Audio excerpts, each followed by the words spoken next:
All right, good Thursday morning, everybody. I'm going to do this. Why are you doing that? I'm doing that for people that are watching on 1620 The Zone TV, because I was watching the NBA last night. We are back to Tony Brothers staring into a camera season. We are. Yeah. We are. That's a great reference. So welcome.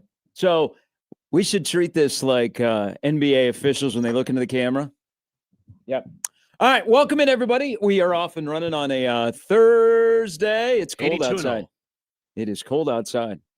Hey, why don't they turn on the heat in here? Yesterday, they turned on the heat. I don't think they needed to turn on the heat yesterday. It was really now, hot in here. Yeah. I was sweating. There's no happy medium. Yeah. I would like to smell the furnace going on. I like it cold. But it's cold in here. It's fine. It is freezing in here. It's not freezing. You have a quarter zip. I actually think it's cold in here as well. So, Thank you. Yeah, Thank you. The olds in the studio think it's cold. You have a very nice Patagonia coat on. It's might I fuzzy. add. You have a quarter zip. I probably am the least covered out of both of you. I'm wearing a sweater that has holes in it. Okay. And yet here we are. And I feel been a great. rough morning. No, it hasn't. Yeah, it has. I'll be fine. It hasn't been a rough morning. My car didn't start. My car didn't start. 35. My bro got dropped off in the middle of Dodge. Like, was that Dan? All right. Was that Dan? No, it wasn't. It was somebody else? It was somebody else. They couldn't have pulled in the parking lot? They didn't know. Kicked out of the Because car like They a didn't cheap even- whore. They didn't even speak the language. Okay. Oh, it was an Uber. I had to. My car Oh. didn't start. Oh. I went da-da-da-da-da. I'm like, you kidding me? Like They didn't pull. They couldn't have pulled the park because They- I was doing my customary turn left on Dodge, Yeah, which I do daily. You can't do. Yeah, and I didn't know what the car was doing, and then I realized it was you. You don't understand the face palm I did in the back seat of that car when that occurred, because I know what your car looks like. Yeah, And I was like, you gotta be kidding me, because I was hoping that like I would just kind of sneak in, you wouldn't notice. Nice but then, lady drop. but then you also- off. oh man, also now like my work key wasn't working either. I couldn't scan it. So I was like, I had to wait for you to like walk up to the back door. It's I was okay. having a great morning up until this point. I was watching Charlotte Hornets highlights Yeah? at 4:30 in the morning. I know. Something I've never done before. Okay, so there's 16 people in this city that like to talk about the NBA, but if Kalkbrenner does something, I guess we get to talk about the NBA and people don't get upset. Him and Cooper Flagg both had a double-double last night. I know. But after watching Good, the Cooper, you can have association,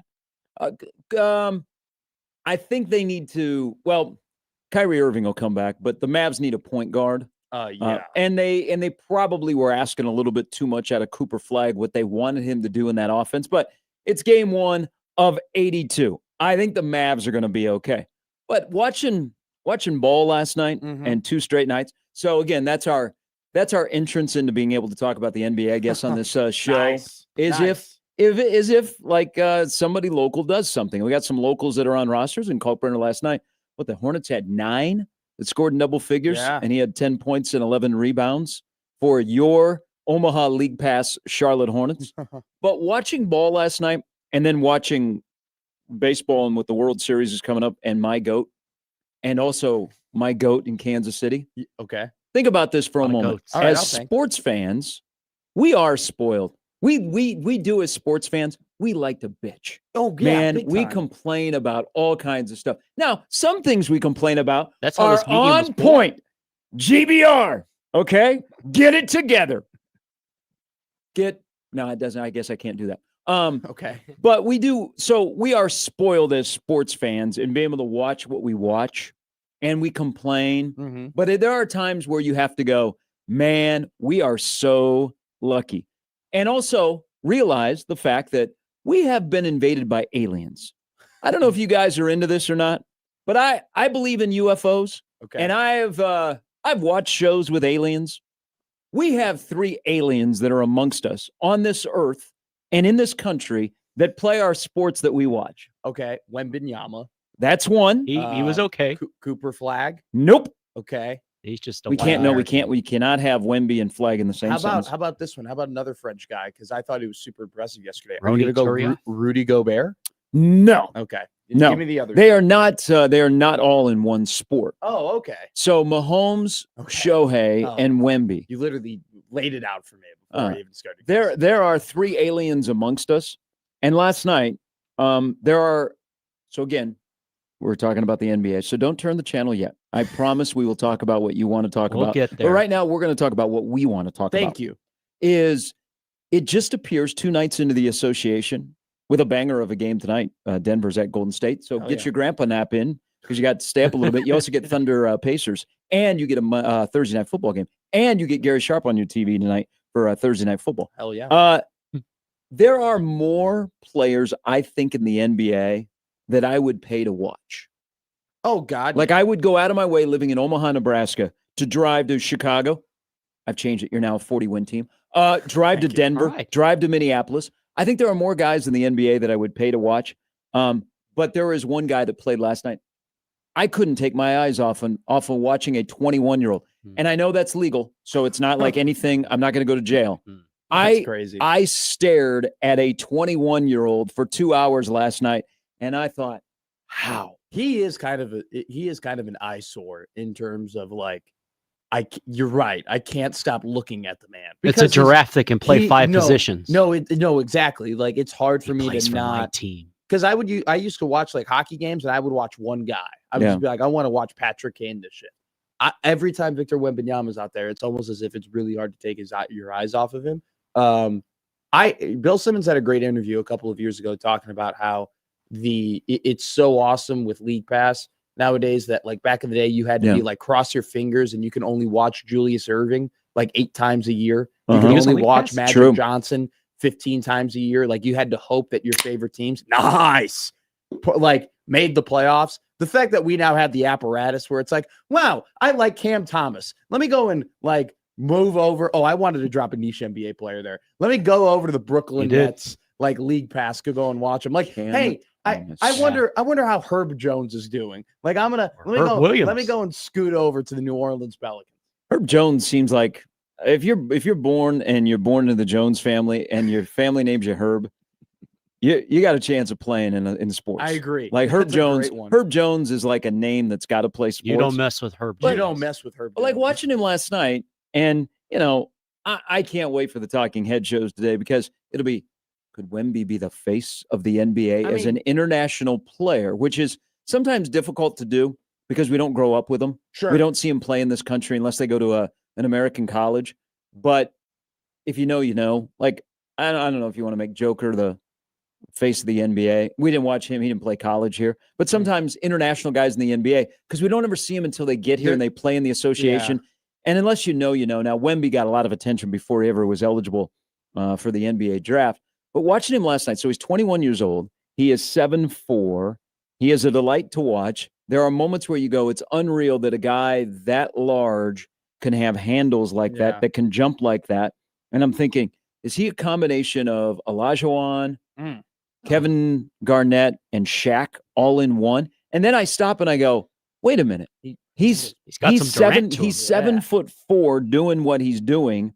And then, oh, by the way, Giannis kind of does the same thing, but he's only 6'11". Yeah. That's why I say we are spoiled. Tiny baby butt. We are spoiled as sports fans. Well, but I also do think too, like to the NBA, like the bitching that we do at the NBA, I think it's because we understand what you're saying. No, remember, you're supposed to tell me why you're not watching the NBA. No. But what I'm telling you is that you are totally right. And I think that what people get really upset about is that the presentation for the league does not reflect what you are articulating, right? Like we do not properly, or the powers that be do not properly prop up that league and present that league. And it annoys the crap out of people. I think there's other things about the NBA that annoy people. Oh, sure. Yeah, it's not a...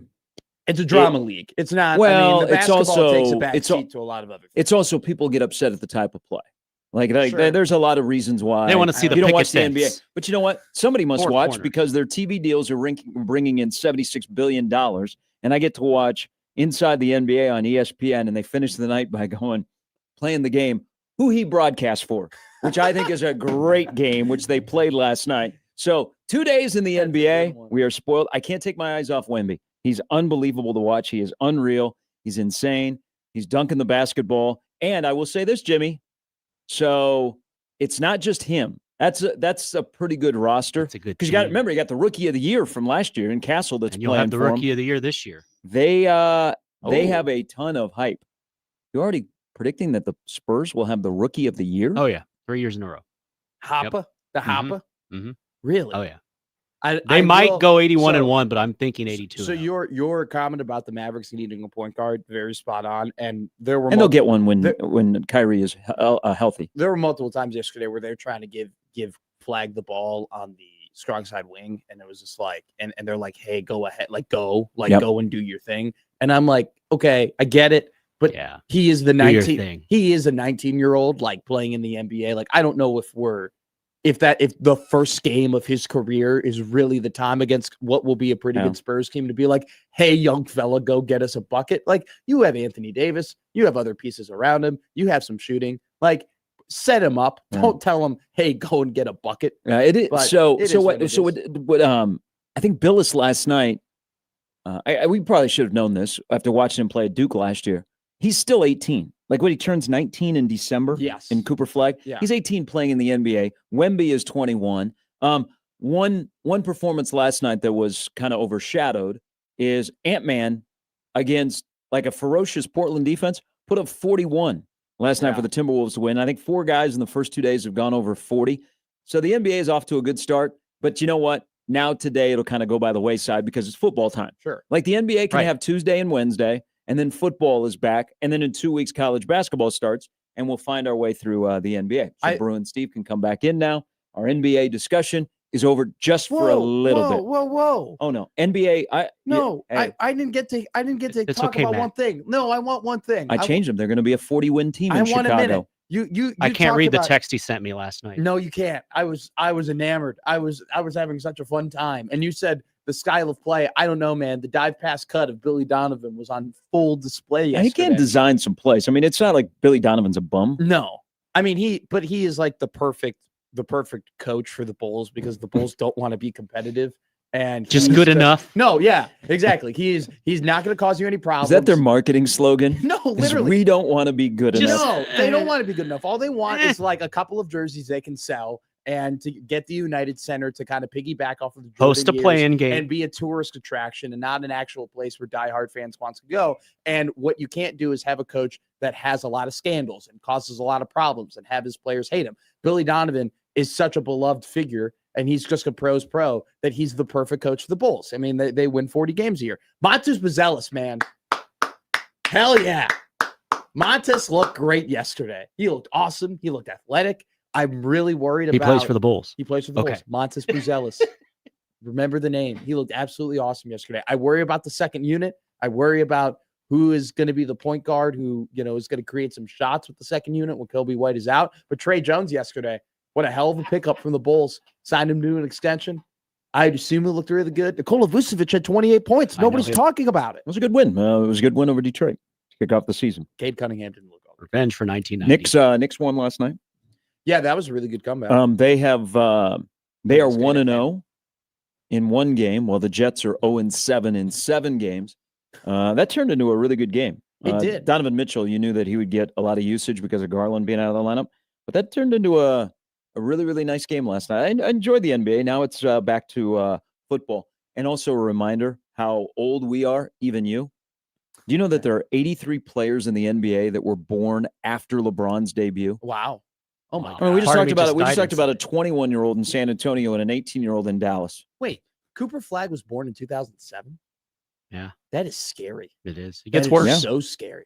By the way, And he also didn't he reclassified. So he did. technically this should be His his college year. college year at Duke. I have a complaint. Jimmy Fallon needs to pick a lane. Okay. Are How did Jimmy Fallon get into the NBA discussion? Are you? He was at the Knicks game yesterday, and Okay. they couldn't stop showing him. Many Is he were. not a Boston sports fan? I thought he was a Boston guy. No. Jimmy Fallon. No, he's He just played he's that a- in the movie. Well, I mean, I I think mean, it was a great movie. I think everybody in New York becomes a New York fan. They had their mascot on the sidelines last night. Spike Yeah, They look good. or Timothy Chalamet. Spike. Are we Ed gonna have that Sheeran. drama this year? Chalamet taking the throne away from Spike. I mean, Oh, Spike's you got can't take the No, throne away no. from But I Spike. Spike think- dressed like the mascot. Spike's there all the time. I guess Spike went up to Mike Brown, and Okay. Mike Brown was like, "Do you know who I am?" Like, not, hey, do you know who I am? He's like, "Why are you? You're Spike Lee. Why are you? You should not be coming to You talk think- to me." You think Spike went up to Mike and was like, "Hey, welcome to the team"? No, it's like you see, like Spike daps up everybody. They had Melo there last night. I think the NBA is better when my New York Knickerbockers are making a run to the NBA Finals. Do you think Spike gets discounts? You think he's got like a rewards card or something? Or they like give him like a couple of games for free? Here's a hoodie. No. Like, I mean, no, hearing what the prices are to sit courtside at the Garden, no. The amount of, he might get like when you pull up and underneath and you walk up the ramp. I mean, he might get like the golf cart that takes him up Yeah, there you to go. the floor. Yeah, I mean, there. he's got. I would love to play the game of how much money has Spike Lee spent on the New York Knicks in his lifetime. And what have they given him in return? Nothing. Yeah, but you know what? I think that's refreshing that people pour their finances. I mean, and I think probably Spike. I'm not going to speak for Spike, but I think probably Spike's done well for himself. Oh yeah, and he's managed his money well. Mhm. That I love that he loves the New York teams where he grew up. You know, he's a Yankee fan. He's a Knicks fan. I mean, even more so Knicks. That hey, if he wants to spend money on his team, and whether he has a return on investment or not, that's why we're fans. Sometimes there's a limit, and you say, okay, I'm not going to go anymore, but I'm still going to follow you. It's okay with Spike. So that's why when they win the world championship this year, we will all be Spike Lee. I like how you say refreshing because I haven't been refreshed spending a ton of money on the Chicago Bulls and getting absolutely zero. Yeah, but that's the thing about being a fan. Now, your level of how much you spend, like maybe you buy the package, maybe you buy a couple of streaming services, you buy a hat, you buy a shirt, you buy a jersey, you might buy tickets, you might make donations. And we all have levels of fandom. Sure. But that's what makes it like there are very few fans out there that have a great day every day.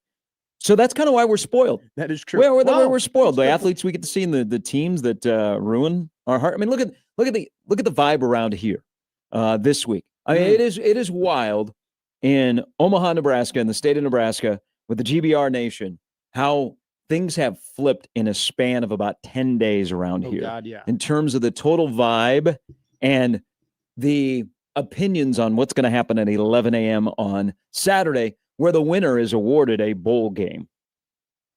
You keep saying that, and it's true. You have to say it out loud. No, it's reality. It's crazy. Yeah. It's just crazy to think that Nebraska would be the quickest that they've clinched a bowl game since at least 2016. And for Northwestern, if they were to beat Nebraska, you don't have a lot of options there in what you just said. No. Well, that's probably the quickest they've clinched it. So 7-0, right? When they started 7-0, that was like the last time. Only been to one bowl game since then. I know, I'm aware. That was last year in the middle of November. Hey, I'm the stat boy. Let me cherry pick my stats, okay? Let me say decade. I love this is my favorite thing where you don't say 5 years anymore. You go half a decade. Because 6, 7. Yeah. Where it's like you got to add some gravitas to it. But no, and then to also think that Northwestern, after having a win-loss total of 4.5 this year, could clinch a bowl game in 8 games would be absolutely ridiculous. Yeah. And now I didn't realize this. I guess you did as a diehard Cats fan. I'm not a diehard Cats fan. I've learned a lot about the Cats this week. I watch the games more than maybe 95% of the population. How much Northwestern gear do you have? Gotta have a hoodie. Gotta have a quarter zip. Okay. I have a. Okay, you don't have to give up your Northwestern fandom. I have a hoodie and a polo and a hat and a jersey. I have way more Nebraska stuff though. I know, but you know what? Maybe you'll stick with your first love. Maybe you'll be a front runner. Well, Whoever is winning this weekend, that'll be your. That's not true. Shout out Darnell. You know they're done. Hey, do you know they're finished now at their temporary stadium? Mm-hmm. Yeah, they played their final game there. Martin Stadium was actually a quite the success. What are they going to do with it? It just goes back. They're going to just tear it down and whatever. It never existed. So that was like their soccer stadium, and then they put up a bunch of stands, like a bunch of grandstands. Mm-hmm. And now they're just going to tear those bleachers and grandstands down. Apparently, though, like my parents were telling me, it was super, super scary to like sit there because you literally are just on like a man-made, like grandstand. And it kind of wobbles a little bit because you're on the lake and the wind is coming through. And you're like, and my mom was like, I was getting a little seasick at one point because it was super windy that day. So no, they'll just tear the grandstands down and they'll go back to having, I think they have field hockey there too. There is, on a side note, the NBA just had a good night last night. There's a press conference this morning that is going to detail an investigation stemming from 2 indictments into illegal gambling schemes. This is not regarding the college basketball. Okay. But it's an investigation into point shaving and performance manipulation in pro basketball. That's going to happen this morning. That'll be fun. Terry Rozier probably is what Terry, and then there's what the Jonte Porter thing that's been boiling over. I thought they were going to finally talk about Steve Ballmer and aspiration. And We should be talking about his bad basketball team last night and Bradley Beal. Coming up on the show, Steve Sipple will stop by. He's seen a lot of these Wildcat games. You know that since Nebraska and Northwestern have been in the Big Ten, 10 of the 13 have been one-score games. that's a great stat. 56-7. That was a good night. That was a night game. I thought that was your score prediction for a second. That was the No. debut of the Killigans that night. No, it wasn't. Yeah, it was. Yeah. They debuted the Killigans Because they announced night? the Light- Ireland it was a game. light show that night. Really? I That did it, not it know spurred on Yant. that. Mhm. Yes, it did spur on. Yeah. Yant's two greatest moments were fumble. No, he didn't fumble, but he stumbled inside of the 5 in Minnesota, and then his long run where you're like, oh man, that's what it's supposed to be. So Sip will join us coming up at 9:15. Yeah, 10 of the 13 games between these two teams have been one-score games. Maybe it'll be 25-24. That seems to be a popular score in football this year. That's a popular score for teams in Chicago. Would 25? Well, wasn't that the final score of the Iowa game? Iowa Penn State was 25-24. No, I thought that was. Oh, it might have been 25-24. I thought it was. I can look that up. I wonder if 25-24 would be a Nebraska scoregami. But 10 of the 13 have been one-score games. Sip will stop by at 9:15. Matt Rule speaks for about 3.5 minutes this morning. And then Brian Edwards will stop by with picks on the weekend as we go into the NFL weekend. We have another night of college football, Conference USA, wild league in Conference USA. I will watch 5 minutes and I will go, this is a terrible league. I will tune back in 5 minutes, another 5-minute viewing session. I'll go, man, this is what Tuesday and Wednesday night football in the middle of October in college is supposed to look like.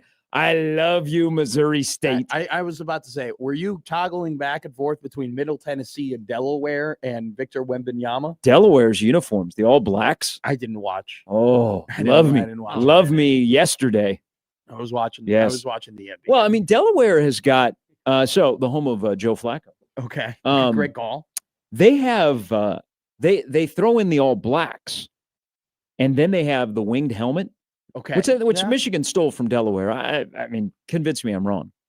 I mean, Michigan steals a lot of things. They do. They stole Signs. the winged helmet from Delaware. So yeah, I was I think watching. we can fact check I was that. watching football last night. So we got lots to discuss. B. Edwards will be in with his thoughts. I haven't even come up with my confidence pick for this weekend in the NFL. Whoa. Yeah, You haven't come up with your confidence pick or your survivor pool. Is that the same same thing? thing. Okay. What are I you, guess I called Survivor. How There's many- a confidence of. how many people are left in your group? There are 81, and Wow. they started with 200 and some. Okay. Weird. Yeah. Mine that I got eliminated from because, Mac Jones is a piece of crap and eliminated me when the Rams on Thursday Night Football. I think mine's gone to like 15. Yeah. Okay. There's a lot of the Packers, like the Packers losing to Cleveland. Yeah. That knocked out a lot of humans in that pool. And I'm not in it, and I'm still mad about it. Which, by the way, how did your fantasy basketball draft go? I was thinking of you. to do Did so. pretty well. I Okay. know nobody in the league. They're from all over the country, just like my So- hockey league. It's so crazy. Yeah. You are one of the very few humans in America You like making friends. who actually go join league, like just a generic join league. So my hockey fantasy league that after I was so ticked off at the Cubs and the Chiefs on that Monday night, and I joined a fantasy hockey league. How you doing? There is a chat room. Well, I forgot to set my lineup daily the first Okay. week, and so I got crushed. But I'm off to a much better start All right. this week. There is a chat room, and like people do seem to be pretty friendly. Stop saying chat room. It's a okay? chat room. Wow. It's a league chat. No, it's all a right? chat room. No, that literally People are in there says- and they are chatting. What about a league league chat chat. room? You can just No, combine They're them in both. the room and they are chatting. So You're to me, not- it would be a chat room. You're gonna get yourself in trouble with chat rooms. All right. Chat rooms are not bad. You tried calling. We had a bunch of young men from Graydon Prep here yesterday. and Just they say were 6'7" by the way- whole time. By the way, shout out Matt. They were absolutely phenomenal. It was great to have them in here. And you go, hey guys, does a chat room? Is it a chat room? And they all looked at you and they all did 6'7". No, Gary. Well, it's just kids are confused these days. Mhm. They don't understand how great chat rooms are and AOL Messenger. I mean, things were so much better back Oh, then. I still can't believe. And you actually logged in to your AOL in front of me to activate your Venmo, which was wild. Yeah. Wild that you still And I have an haven't. I have AOL not. account. When was that? Oh, that was Friday. That was last week. That was Mhm. right. I haven't gone back into AOL. What, you haven't paid OPPD yet? The bill's coming up. It's actually due tomorrow. Yeah, mine is the 24th. first part of the month. Oh, okay. I Yeah. don't know why mine's due on the 24th, but we're due on the 24th.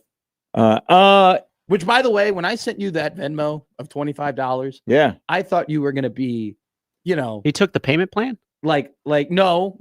I just paid him 25 because that was the deal we signed. I thought you were going to be like, I hate calling you like a dad or a mentor, but I thought you were going to be like, don't worry, kid. Like, don't worry about it. Like, you were going to send it right back to me. No. You didn't. You've kept that. And you know what? And I'm going to keep it, and I'm probably not going to spend it.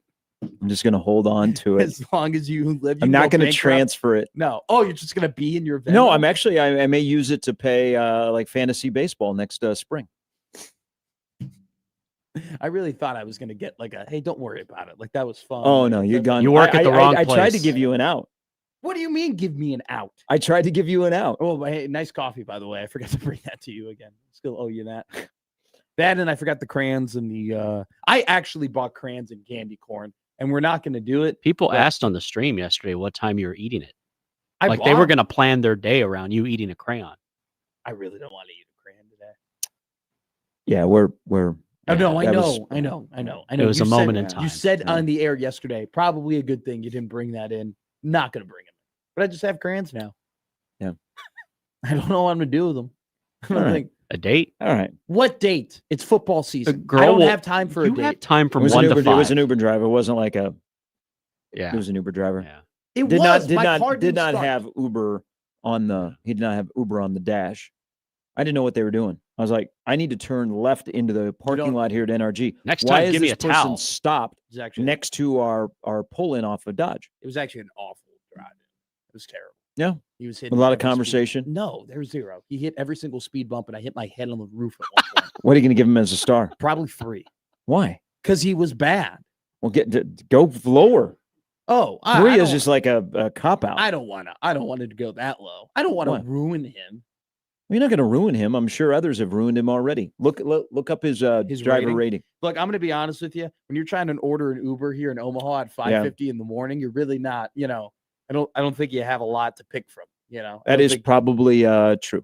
Okay, you got the lineup. You can always join the conversation multiple ways via the Prairie Flower Casino Zone hotline, 402-951-1620. Also in the Equitable Bank inbox, Gary or Matt at 1620thezone.com or on X. I was trying to look at his rating, couldn't find it, but I gave him 3 stars. But it's awkward. You have to say why you gave him 3 stars. Why the low rating? Just tell the truth. Well, I put driving style. There you go. At Gary Sharp 1620 at Matt McMedia. Also, join us on 1620 The Zone TV as we talk some ball, y'all. A couple of days ahead of Nebraska and Northwestern. Yeah. Did a good game. Why you were waiting for me to go like, hell yeah, go Cats. No, that's only for basketball. For football, it's go Big Red. For basketball, I just kind of sit back here. All right. 6, 7, 8 teams that are 5-2 in the Big Ten, and 6 of them play each other. All right, Good we're stuff. back with more of Gary and Matt with Jimmy after this on 1620 The Zone.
All right, welcome back in on a Thursday morning, the 23rd of October. To all of you, Gary, Matt, and Jimmy are here.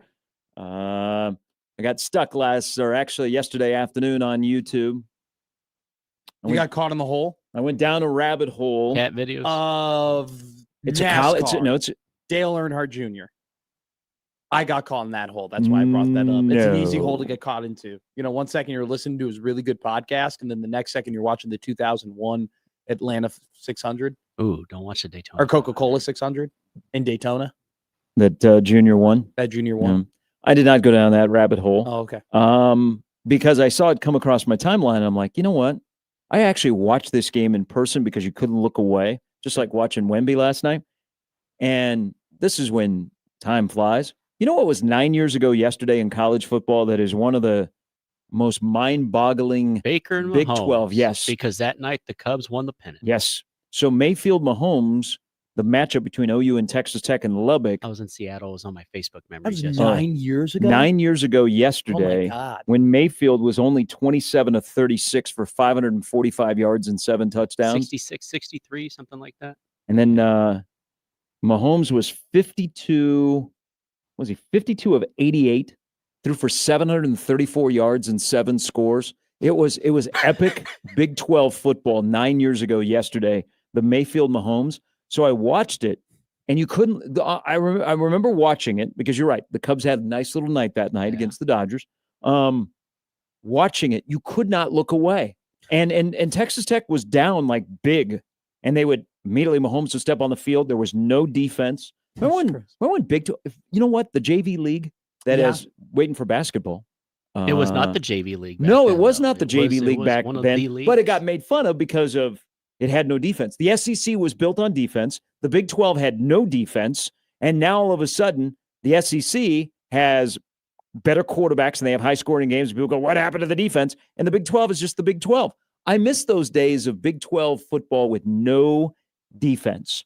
It actually probably hurt Nebraska when they made the move to the Big 10 from the Big 12 because they And thought there it every is. game would be played like that.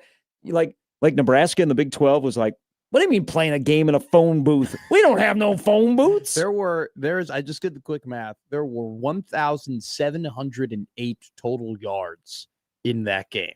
Texas Tech had 734 passing yards and 120 rushing yards. What doesn't get mentioned is Oklahoma ran the ball for 309 yards that game. Joe Mixon had 263 rushing yards with 2 touchdowns. That's wild.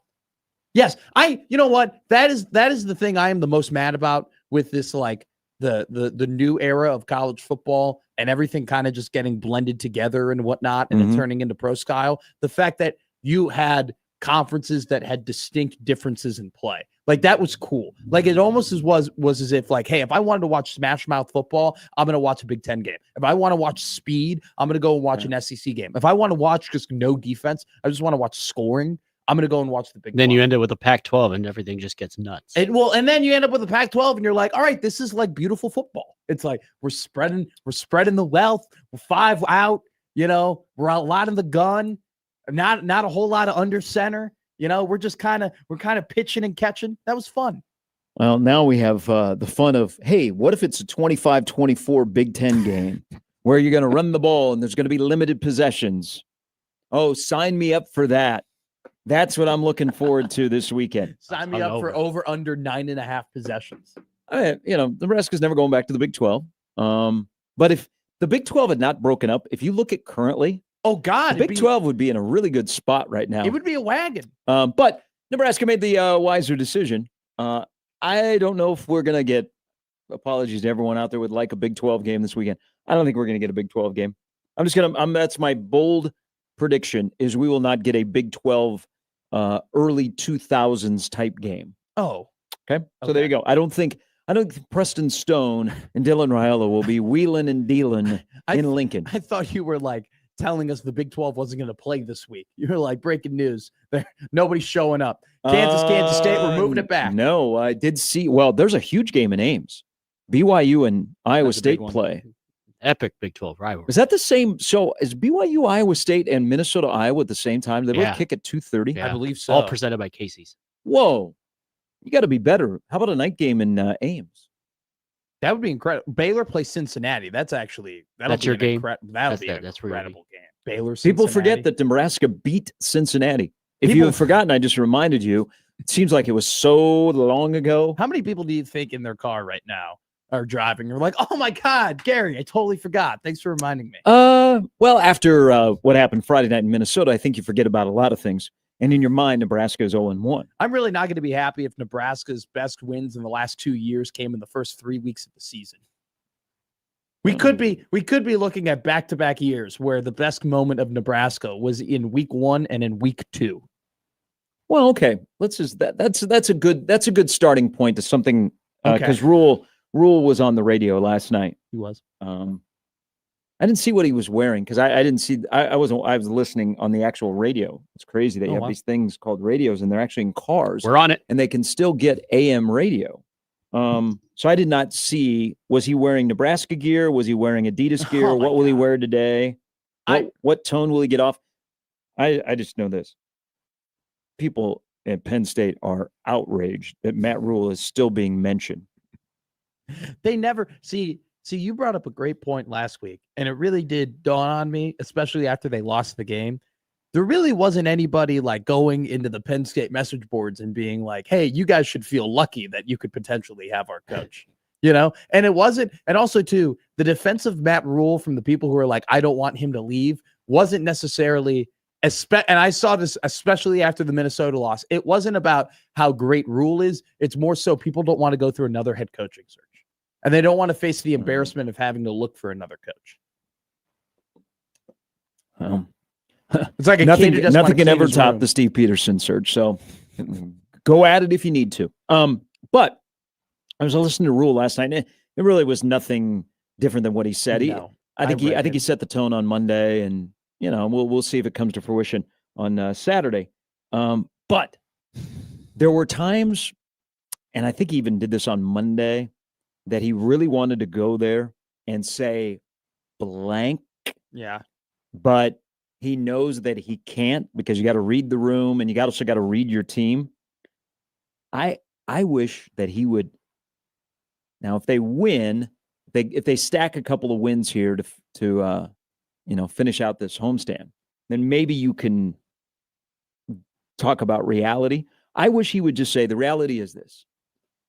We are a very young, inconsistent team that is lacking dogs. That's right. I said that, dogs, because I'm still wondering, and maybe it's on me, why when we come out of the locker room, remember, I showed you guys a great speech by Ja'Cory Barney. That was a great speech. Yeah. And we came out of the locker room and had no juice. We come out of the locker room in the third quarter and we have no juice. But you know what? We find our superpowers in the fourth quarter. What he would really like to say, I think, is we need more dogs. We need more dogs for 60 minutes of football. But right now, we don't have many dogs. We got nice dogs that you can pet. I want dogs that are going to bite you. And I want us to grow up because when we get down, we swim in it. Unless we pull a play out of our ass and we go, oh, we're back, baby. Yeah. We are so back. But the reality is they're a very inconsistent, youthful team at certain spots where this is the wrong conference to be youthful on the defensive line. But I just want to say, we need more dogs. We need more dogs. You want more hit stickers. You just want more paint flying. And stuff I think this team lacks confidence throughout the game of not today, and they need cut stoppers. Whether you want to call them hit stickers, broke dickers, they need cut stoppers when things are going south, or they need some juice.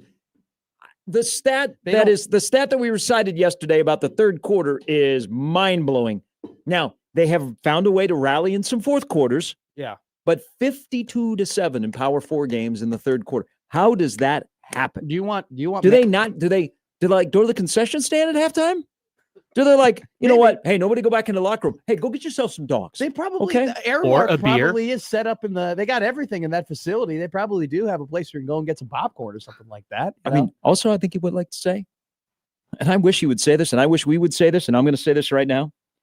They're playing Northwestern. They've got to win. Yeah. Okay. If they don't win, Godspeed on Big Red Overreaction and Godspeed to everybody. for the next week and maybe for the rest of the year. I think it's the rest of Okay. the year.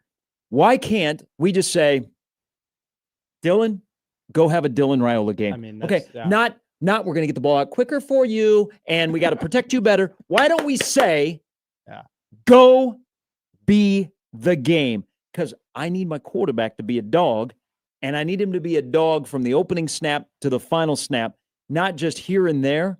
But why can't they just say, this is who our quarterback is. Go win us a football game, like before the game starts, not in the fourth quarter, but say, go win us a football game. How about you elevate us instead of us elevating you? Do you have that in you? I just don't.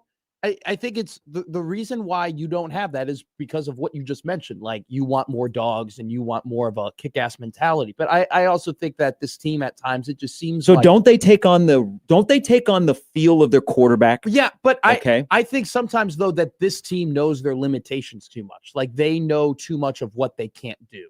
And they know too much of what they're unable to accomplish. And they know too much of the mistakes that they're making.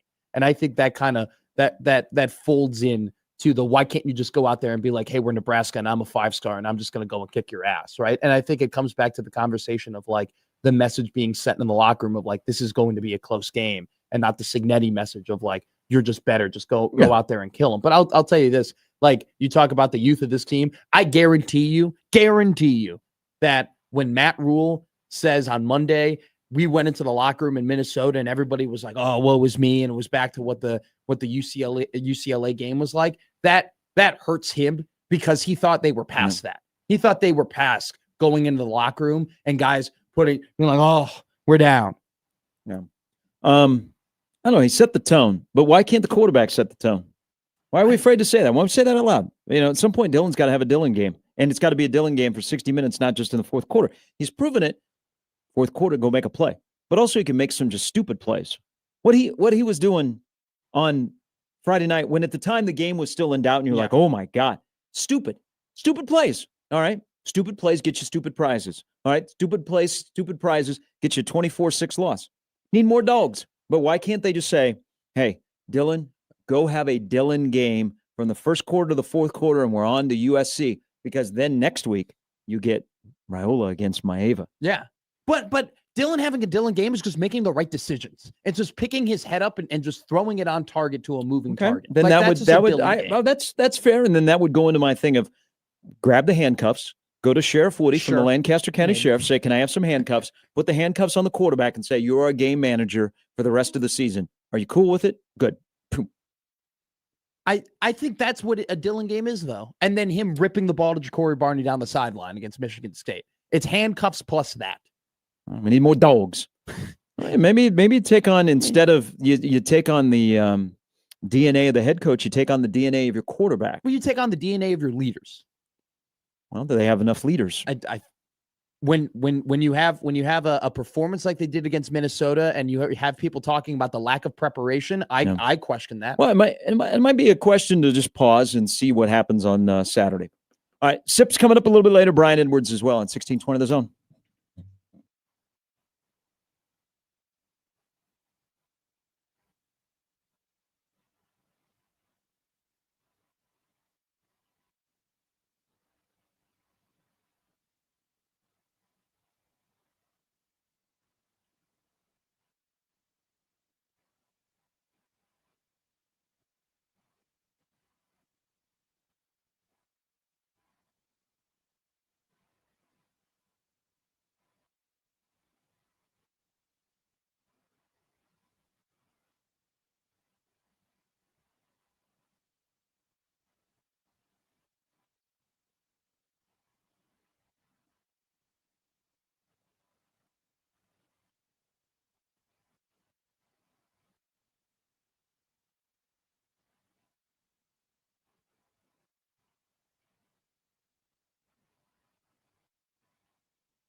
You want to do the Young Bucks with me? You like that? No? You don't like AEW? The Young Bucks. That's their Are pose. you just flexing? Is this their song? Yeah, this is Okay. their song. They walk out of the song. I'm not familiar with their game, so thank you. And they go ahead and they do that. It's Yeah. a great entrance. They beat the Truth Magnum and the Blade Runners. Nobody beats Truth Magnum. The Truth That's Runners. not true. What was the tag That's team's not name? true. The Truth Runners or the Youngest Man Alive? They're the Yes. Youngest Man Alive. Come on. Isn't it Truth Magnum? Truth Magnum and I don't know. and Paul. Sonny. How they're called? They beat them. They wrestled the Young Bucks and lost to the Young Bucks. Okay. That's what I'm trying to tell Too you. bad. By Poor the way, I Milwaukee. have It's not- football season. I I don't have. Or and Giannis. I'm not probably watching wrestling until Cena's ready to wrestle for the finals. I'm in the middle of football. I All right, I have got basketball starting in 2 weeks. I have not watched Monday Night Raw in 4 weeks. I think this Yeah. is the longest I have gone without watching wrestling in maybe 5 years. It is, and honestly, I was scrolling through. I'm off the IWC. I'm not even in connection in the IWC anymore. I don't know what's going on in the internet wrestling community. That was a great little bit we had. I would be able to feed you some info about what the nerds in their mom's basements are talking about. But I don't know. Wrestling fans are not nerds, by the way. Some of them are losers. Some of them. Whoa. And let me tell you right now, I have a signed wrestling poster in my room. Okay. There are some WWE fans. I'm not talking about NWA fans. The MWA, the Midwest Wrestling Association, those fans are incredible. But I'm talking about the WWE fans who are obsessed with the stuff. Some of them are weird and they're creepy.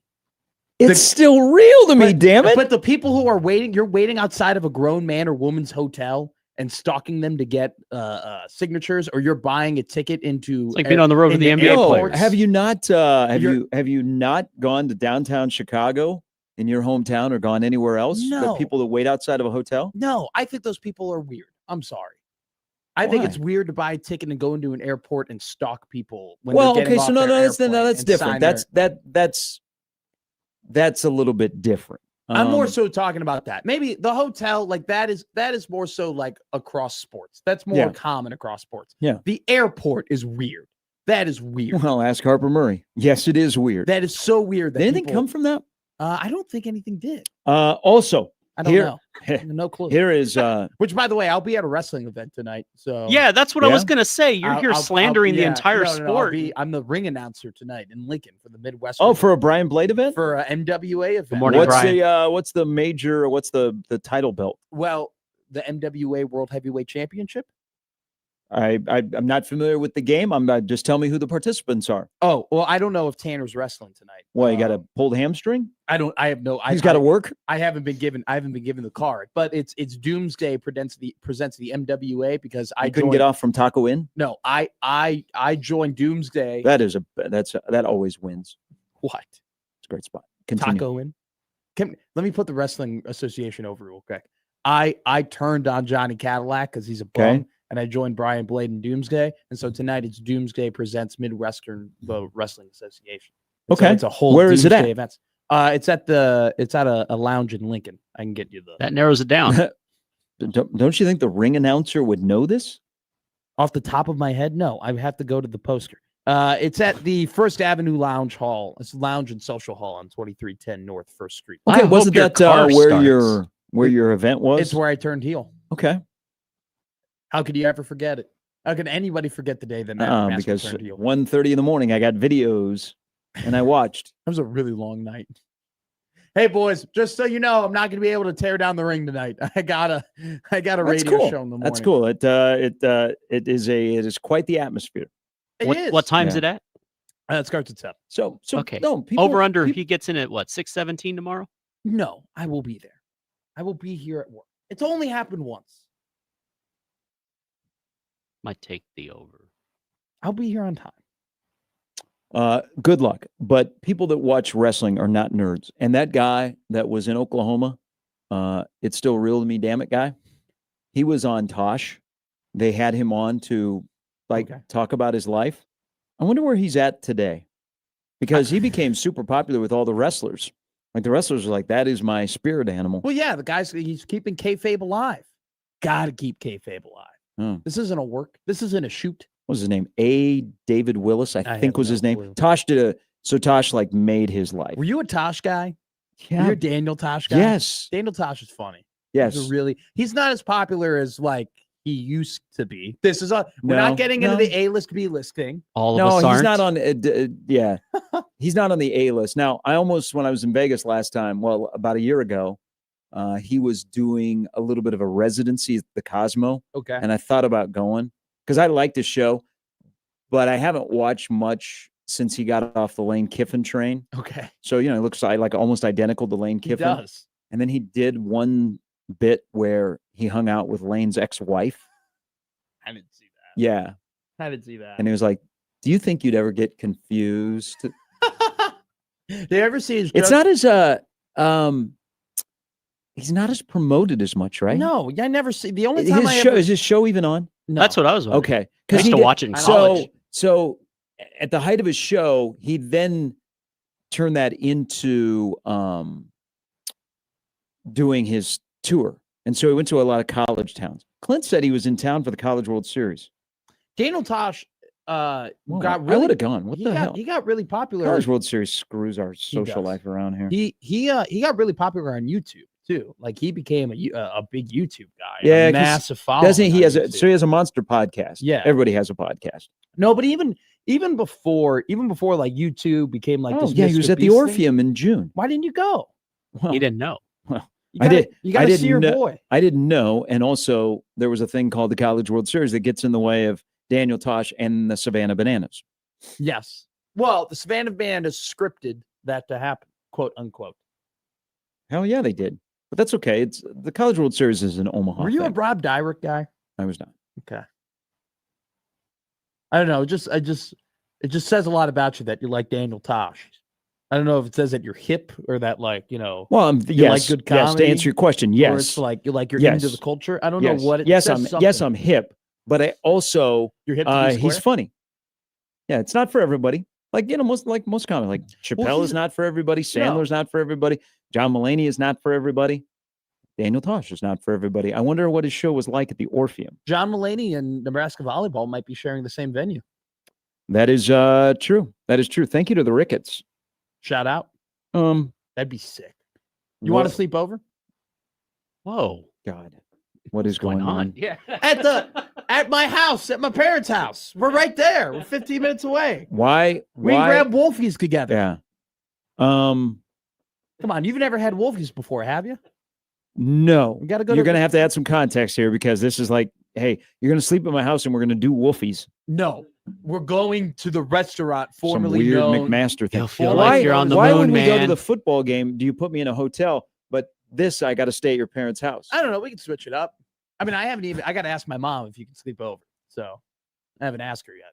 Seriously, this is the content that this station needs. It'd be Clint incredible. said. So Clint said. By the way, you and my dad having like a beer together is something I want. I would pay money to see you two. Tell Pops to interact. come to Omaha. It's a quick flight from Chicago. Pops was going to come to Omaha this weekend. Did you piss him off? No, I didn't piss him off. I'm working Big Red overreaction. So he still- can could've watch you still- work. You could have still gone to the game. Yeah, by himself, I don't trust that Damn. Wow. Okay. man. You should All right. have seen him at the Northwestern ULM game. All right, You sent me a picture. He Tie looked one on? good. He looked in the pocket. He was fully in the pocket. I was so proud of him. All right. I was happy, but I have to be there for that. I can't just send him off to Lincoln. All right. So All of Ta- a sudden, I'm going to get his picture of him and Steve Sipple at Tavern on the Square. doubtful. You can ask though when Sip joins us later. So Clint said he did an hour and a half a show. Fremont Fred said he was really good. Oh, he brought his in-laws to the College World Series. His father-in-law had never been That's to cool. the College World Series. That's cool. All these things happen that are really cool around the College World Series, and we never realize it. Like I didn't last year. Matt Leinart was at the College World Series. I know. Buddy of mine was like, "Hey, look at this picture. You recognize the guy?" I'm like, "Yeah, I've known you for a long time." He goes, "No, look at it next to me."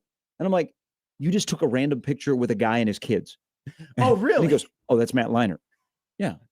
Matt Leinart. Like a lot of people just like there are our little state fair here in Omaha, the College World Series. There are more random people that just come for a game and you don't know they're here. unless they're a celebrity and they show them on the big screen or we interview them, like Livy. But it is. I will say, so let's brag a little bit here about our fine city, which someday will run out of orange cones. But I don't think Omaha will ever run out of orange cones. That's a side note. There's another road under construction by my house. Which one? That was fine yesterday, and they actually had just paved it like in the middle of the summer. And now all of a sudden it's got orange cones on it. I'm like, Omaha is never going to run out of orange cones. Do you drive on Dodge from 30th to 50th and ever think, oh my God, they need to fix these roads? I don't. No. You didn't drive today, though. We avoid it. But I'm in most days. Yeah. So drive the rest of Dodge. No, like just random people, like celebrities will come to our town and go to the College World Series. And that's pretty cool. And then you don't even know until later. Like I was, somebody sent me a clip, Clay Travis, when he was at the College World Series. Like he brought his kids here. And then he was telling a story on his national radio show about being at the College World Series in Omaha and how cool it was and everything that was going on. So that's kind of cool. You're like, oh my God, the Dalai Lama was here. We didn't see him. I think he likes ball. You think the Dalai Lama likes ball? That is not something I thought we'd be talking about today. Okay. Same. I'm trying to break that down. Now, I know the Pope does. But the Pope and I are going to have some speaks. Whoa! I heckled a Cub fan. Well, he's a Sox fan. All right, he's also the Pope. We don't do heckling as a Pope. Okay, what precedent does that set to people? It's a new era. Yeah. All right, it's a new era of Catholicism. We like to chirp at one another. So we do have a little news here on what I was telling you guys back in the first hour about the FBI. So the FBI is going to have a press conference at 9 a.m. today. There is an investigation that is going on into sports betting gambling, and it involves professional basketball. Terry Rozier has been arrested as part of the FBI probe. Kash Patel, who's the FBI director, will be holding a press conference today. I'm going to be a little snarky here. It might be how great Pat Riley is, and Andrew, thank you for sharing the article, that he got the FBI involved to take Rozier's contract off the Heat's tab. So thank you. Is that circumventing the cap? Are we going to have a Pablo Torre finds out about that? Oh, this is tough. No, did you watch the videos of when he allegedly was point shaving of like his play? No, it's like Tony. It was terrible. Who flunked TV. Well, this might be ugly today. So Terry Rozier has been arrested this morning. Yep. So 9 a.m. they will have a press conference to announce arrests. So maybe there is another NBA player that has been investigated that you know about or do not know about. That's probably not the thing you really want on day 3 of the NBA season. Not a David Stearns NBA. No. All right, quick break. We'll come back. We'll dive into some Nebraska Northwestern talk. Speaking of the College World Series, sad day. Sad day for the College World Series, actually, yesterday. Sad day for the sport. Sad day for me. I know. I think it's going to be a sad day for Giants fans. Oh. Tony V, who is special, is no longer in college baseball, and he is going to the San Francisco Giants.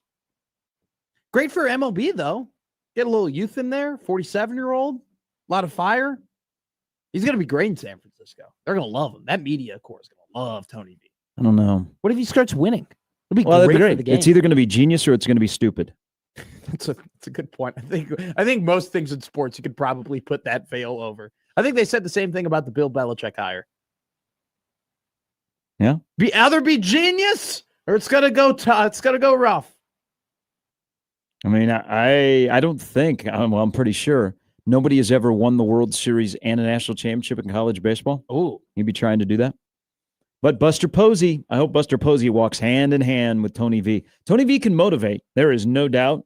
But it's different from 18 to 22-year-olds that are in college and have to go to class compared to professional players. I think he might buck the trend, but it's either going to be genius or it's going to be stupid, and Tony V will be back. But people in Tennessee are angry. Oh, God. Angry that he is gone. They're angry at the women's basketball coach. That's what makes sports so great. All right, we're back with more after this in 1620 The Zone.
All right, Nebraska Northwestern, 11 a.m. Looks like it's going to be 57. It's going to feel like fall. It'll feel like Big Ten weather. The game will be played like it's the Big Ten.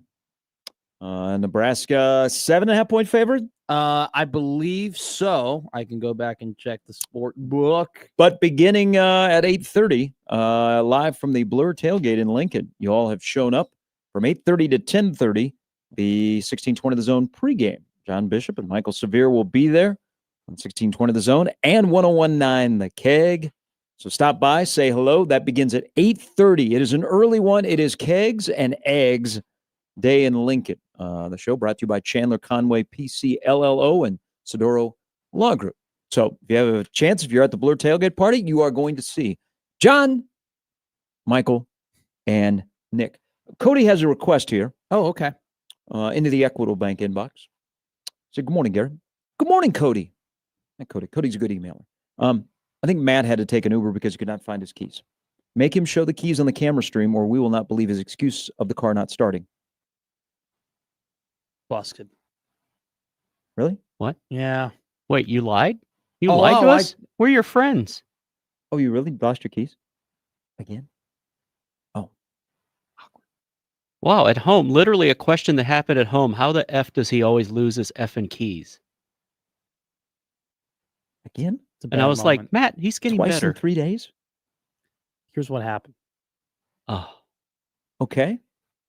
It's about 8:30 at night. What is it? We got to give Cody a prize here. Yeah. We got 8:30 at night. Okay. All right. Dan goes, "You want Taco Bell?"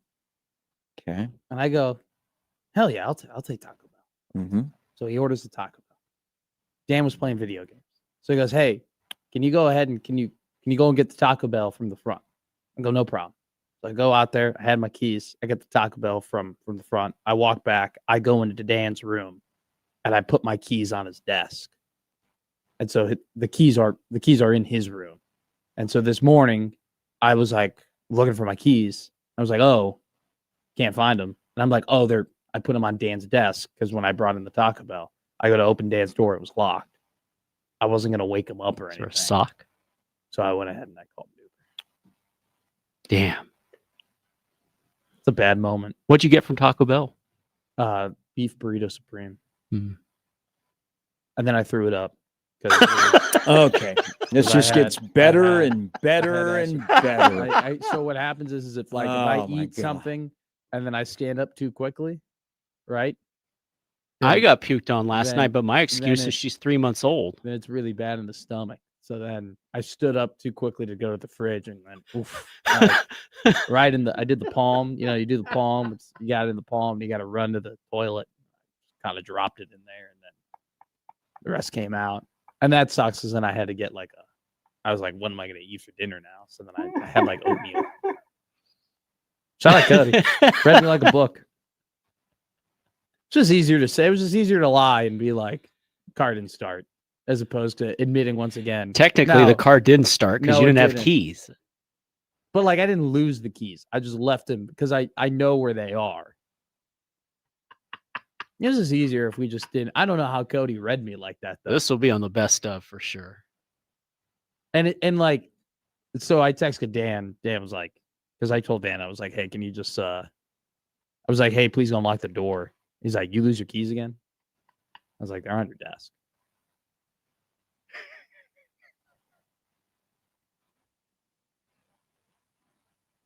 I know where they are. Are you offended that I lied to you? No, this gets better and better. Locked in your roommate's room Because and he was sleeping. but I wasn't. I went to bat for you last Friday. What do you mean? How did you go to bat for? I was defending you. I knew to it was an who? inside job. To who? To this Oh, show. Oh, yeah. All right, you know what? I was like, what did I do? What This do you mean you is- went to bat for me? I mean, this there's a is lot of things going to go be- bat for. By the way, we got to get Cody a prize or something. Dude, Cody, you should be in the FBI. Maybe Cody caught Terry Rozier. Maybe he's working with cash. That's incredible. I give you the benefit of the doubt because your car has had some issues. It was my chilly. car Yeah. has had some major issues, which by the Okay. way, shout out Terry, tipper on Terry, who's helped me greatly fix my car. No, Terry actually like bought me a bunch of stuff and was like, hey, Yeah. put this in here and do this and there. And my car has had no problem since. And I was going off of the necklace for your Here- keys. Here's the Did thing. you know that though. Northwestern has run for over 200 yards 3 times this year? They're doing a great The job. last 3 games they've David rushed the ball Broughton, 43 hell of a times coach. or No. more. They don't commit many penalties, only about 4 a game. I think they're 9th fewest in the country. I with also need, 28.8 yards, 28.8 penalty yards a game. Yeah. I also need some research here. Someone emailed me yesterday. Oh, Keith emailed me yesterday, and he was asking a question. And I didn't know this off the top of my head.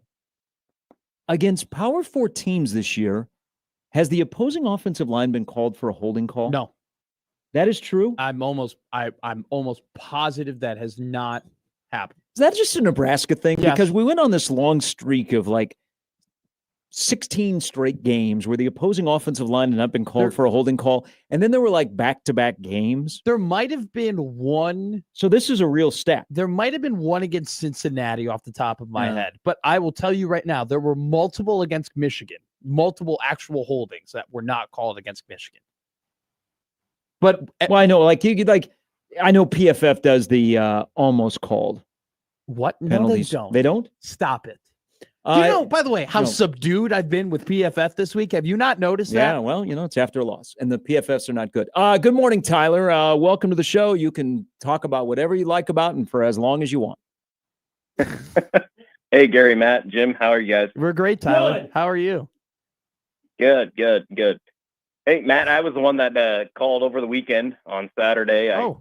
I talked about, hey, no conspiracy theories about Raiola keeping the ball. Yes, on yes. purpose? You, All right. Tyler, I appreciated your call because you called us out on something, but we actually had a very civil conversation about it. You weren't rude or anything. No, I so know. You're a great You guys caller, weren't man. literally saying that. I know. No. But please keep calling it BROR. You're great. So I actually have something out of left field here for football. Perfect All for right. today. So here's what I think. So we have good ties with the Kansas City Chiefs, right? We have our D-line coach Yeah. that came from there. We hung out with all of them, for the Cincinnati game. Yep. David And we Merritt. also have, we have Mahomes and Raiola that are actually really close friends, right? Why don't, right now when we're doing bad, especially on the offensive line, we should get some pointers, or we should go and get some consultant with the Kansas City Chiefs and their offensive line coach, Andy Heck, because we have the same type of quarterback. Yeah, He I does the see where you're same going. thing. And he's been with the Chiefs since 2013, the whole time Mahomes has been there. And if we could just do some consulting with that guy, I think actually that would be more beneficial to us.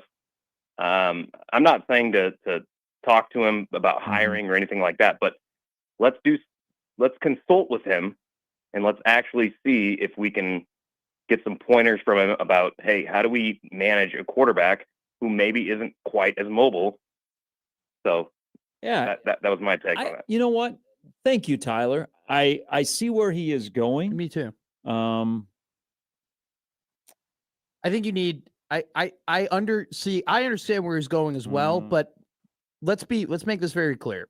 Dylan does not move like Patrick Mahomes in the pocket. Like, it is not a 1-for-1 in terms of how they move. Patrick is way better in stepping into the pocket, and in particularly, I always admire, and I want to know what you think about this, how he sidesteps in the pocket, right?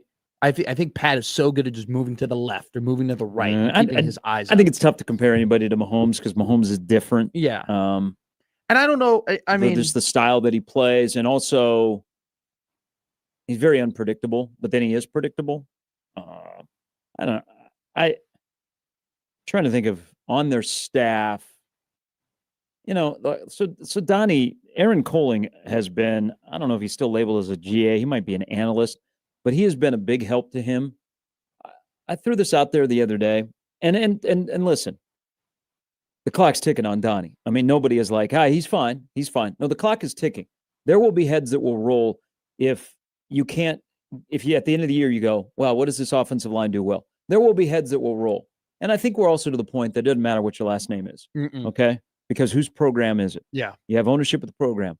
The bottom line, and the guy that has his name on the door is Matt Rule. So I don't think I think there's enough angst that Donnie needs to be better at his job with his guys, and he needs everybody to be better. If his strength has always been interior offensive line, and Nebraska and the interior offensive line under Donnie Raiola has actually been pretty good. Yes. What has been the issues? It's been the tackles. It's been the tackles. So if you say, okay, what is the solution? Okay, if you like, hey, I think we got something here because you can recruit. Yeah. Okay. Without blowing it up, is there a 2 offensive line coach system where you get a tackle, or do you just say, hey, you should be able to coach all 5? You can't coach all 5. We got to find somebody that can coach all 5. I don't know what the discussions are internally. What are the discussions amongst the family? I'm sure there's a lot of angst. I know there's things that you see on the offensive line that you go, there is no way that they are teaching that. No, God, no. But why is there not consistency? And also, then it goes to the deeper one of, what is this offense? Is this offense confusing that people don't seem to be on the same page, that they don't communicate well, and they're hearing different language, that the offensive line coach is not speaking the same language as the OC, that the quarterback coach is speaking, and all of a sudden you got people off.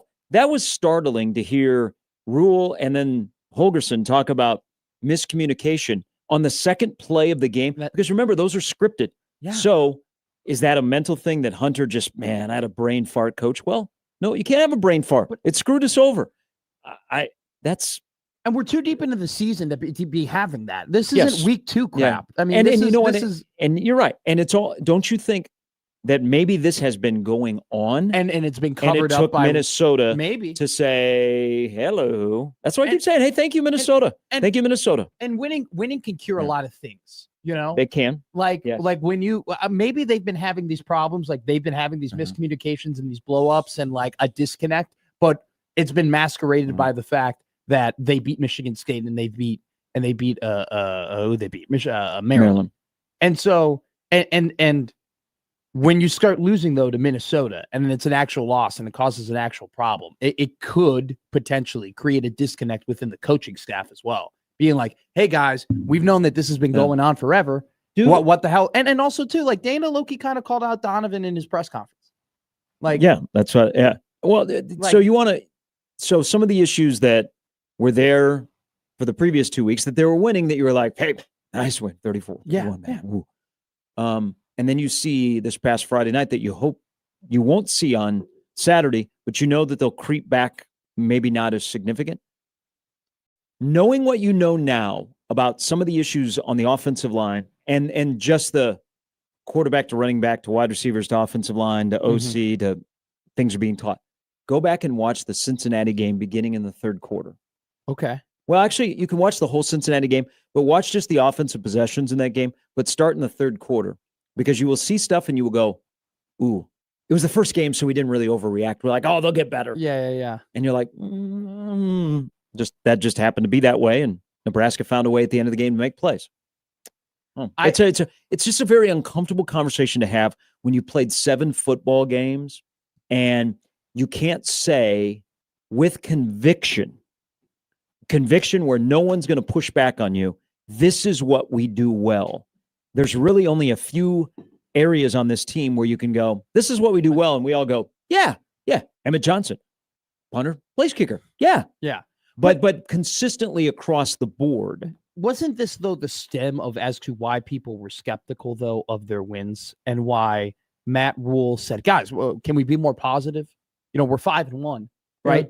The skepticism was dawned from Nebraska was winning games, yet you couldn't properly identify this is how they're doing it and this is how they're going to continue to do it. Because let's be real, the game against Maryland, the game against Michigan State, it felt way more like a flash in the pan than it did, hey, this is sustainable. Because coming back and winning games with last-minute drives is not sustainable. Well, and then, the other side of this is you go, well, Nebraska almost tricked off Michigan. Yeah. I mean, so that's true too. I mean, so the 4 games in the Big Ten basically are what Nebraska is. 2-2. They're good enough to beat everybody. They're good enough to lose, or they're bad enough to lose to everybody. And what do we call it? We called it the roulette wheel, essentially, right? Well, you call it ruletory. Roulette. That's a good one. I can't look at you anymore after the whole key thing. What do again. you mean? That I'm a liar? No, not you're a liar. You knock on the door. I didn't want to wake him up. Thought he was a morning guy. He wasn't up. Couldn't have just beat on the door. I'll tell you this right now. If I looked at the Uber and the Uber wasn't going to come, if I was going to be late, okay, yes, I would have knocked down the door. He'd still be waiting outside the door. Like a No, dog, I would have like a knocked down the little door and cat. been like, open this crap up and I got to go and get my Scratching at the keys. But I bottom. looked at the Uber app and it goes, it will be here in 1 minute. And I'm like, okay, that's fine. I'll just take Nice it. roommate of you. I mean, you delivered Taco Bell to him in bed.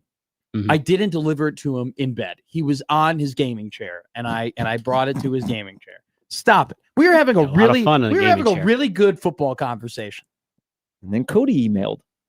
No, we were just having it right now. Cody, if you would have seen, I didn't know. I did think that you had car trouble I did too. because you did.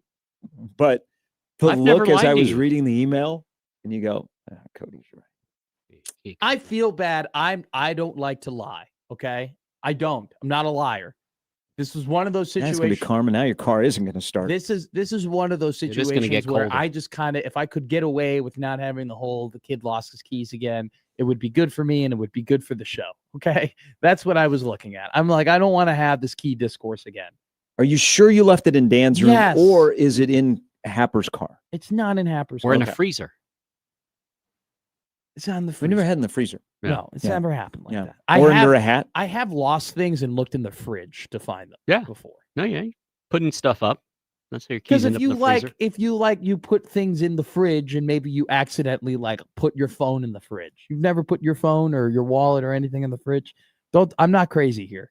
I'm not crazy I here, almost Gary have, Sharp. but no, I have put my phone in the fridge. I've been putting away groceries and I placed my phone. not in the my fridge. phone. The keys. I have not. I think you're gonna get more people who are gonna call in and email in and be like, no, I've done that too. No, they're gonna call. And it's like Have you people- lied to them. Have people? I feel bad for Okay. lying, but I was trying to protect because now we went from having a great convo about the offensive line and the inconsistencies of Nebraska football and why maybe we could have seen this coming They wouldn't. to lie now us. I lost my keys, which is why I was trying to protect us from this. Well, it'd be better if you would have just lost your keys and like you just lost them. But the fact that they're in your roommate's I don't. room I and actually the think row it's is better. so. Do I also like further deeper questions?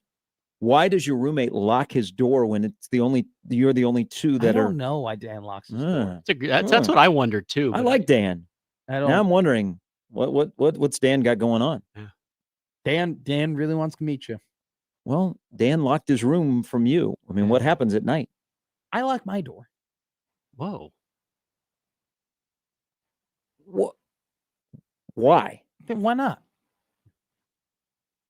I feel better. Does either one of you sleepwalk? Yeah. I don't know why this is a big Night deal. Like, terrors? you just lock your door. I just grew up locking my door. Okay. I think you're overanalyzing things here. I don't know. There's a lot of questions here. This needs to be tomorrow's Because Take Dan, Five. when Dan goes to Hell, work, even when I lived with 7 other guys at 26th and W, well, I don't know that a lot of we had doors. We took doors down. So we Or may not locks. have, but the only time you locked the door is if you had a guest. Dan Does leaves, Dan have a guest? no, Dan Oh. leaves his door open when he goes to work because Dan knows that if I need to get the toolbox or something, or if I need to get the drill, or I need to get anything, it's in his room. This gets better. Do you not have a closet? No, but Dan has all the tool stuff. in his Okay, he's got like a Kel Welco in the corner. No, he's got the wrenches and the bolts and the nuts and the drills and the nails and whatnot. And so if I ever need to do some sort of construction, typically on my bed to make sure that it doesn't fall But I apart, get it because he wants it back. Like, make sure you bring it make back. sure you bring it back. I don't know why Dan locks his door. I've never disobeyed the trust of Dan to have him think he has to lock his Okay. door. I mean, if you have a That guest, doesn't I happen. understand. Oh yeah, yeah, Yeah. Dan's not dating anybody. Okay, so he didn't have a guest, but he locked the door from you. I think his door is just perpetually locked and he just doesn't feel like he has to. Oh, it unlock locks by itself. This gets better and better. How is this getting better and better? I'm This is learning just more the and more. life of a roommate. Okay. Could've just beat Look, down I the need door. Could've Could've just beat down the door. I know. I need to Dan, live. No, my keys are in there. I got to go to work. I need to live my. They're on gonna my fire own. me. I can't Yeah. pay my no, share of the. I need to live on my own. Oh, I do. I love Dan. Dan, but I need to get my own place. No, you and Dan, you guys are together. We're not together. We are not in a relationship, and we are not dating. That's not what I was implying. Yes, you are. That's No. what you imply when you say we're together. he has taken you in. That's not true. Yeah, Carl, his father, is kind of taking me in. 'Cause I don't have parents here, so Carl looks out for me. And Carl is upset that you think Jarvis Redwine is a punter. What goes on in that apartment? Too many things. All right, we got to A take lot a of break. NASCAR racing, though. Dan and I were tearing up Talladega together. We did. From like Dan left his work early so he could get on his NASCAR. You know what? wheel. When I was like in sixth grade, I was going Yeah. to St. Pius X. We had a priest named Father Culver, and I liked Father Culver because his first name was Gary, and my name was Gary. And there was a point when I was in sixth grade that I thought about becoming a priest. I'm thinking about that today, how much a different life that would have been than what I'm experiencing on the 23rd of October in 2025. First off, That's an you alternate being He was a reality. mean priest. You being a priest would never happen. Yeah, I'd already violated what you could do as a priest by sixth grade. All right, we're back with more Gary and Matt with Jimmy, 1620 The Zone.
Welcome back in. I don't get the joke. You two are laughing hysterically. I don't get it. I'm assuming this song is like a couple song or something like that.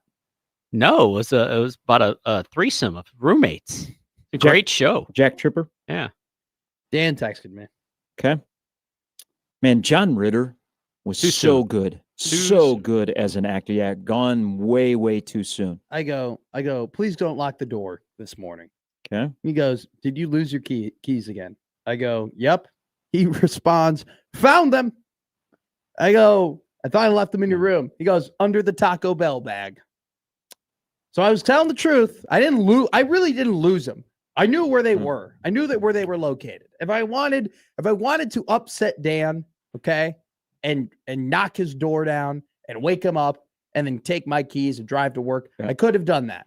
But I think he was a little upset after he had to drive me to work on Monday that I didn't want to wake him up again. So I bit the bullet and I took the lift. Different note. Well, no, let's just stick with this. I prefer not to. Chris does say, Knoxville, Chris, I put my keys in the fridge with my lunch for the next day so I don't forget it. Phone is on another level, though. You put your keys in the fridge? But he doesn't forget his keys. And he doesn't forget his keys, puts them next to his lunch. Shout out, Chris. Why am I getting ridiculed for leaving my phone maybe once in the fridge? And this guy is smart for putting his key. Don't your keys get cold? Doesn't that probably like affect In the summer? I alloy? bet that feels good too. Doesn't that probably affect the particles and the atoms and they get like real tight together? Doesn't that kind of Oh, shrink very your rich keys? for you to talk about particles and stuff for Mr. Monster in the bathroom. When was the last time I open. did it? When was the last time That's I a did it? drink if you're When just was the last tuning time I in. did it? I didn't do it. I haven't done it. If our bet is still going, I'm still kicking ass. It's right not. The bet ended. I got my, I need $75 more. No, you don't. We signed a So contract. the NBA is having a bad day. So they had a really good first 2 days. You had 4 players that scored 40 or more. Yeah, this was a bigger bomb. Tanking for Edgecombe in Philadelphia has worked. He had 34 last night in his debut. Kalkbrenner had a double-double. He's the 81st player in NBA history to have a double-double in his They had- debut. they had, Tim Duncan did it too. Well, they had Maxey scored 40 in the Sixers win. And This Montez morning is a Gonzalez. terrible day for the NBA. So, One of its great playoff guys. the alleged gambling investigation by the FBI, Terry Rozier of the Miami Heat, who did not play last night, but he was available. So he was on the bench. But Really? yeah, he did not play last night. He got arrested. And here is the monster one. Yeah.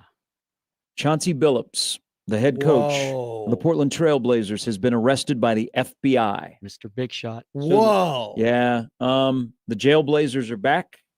So This bad. is terrible for the NBA. That is a terrible look. Yep.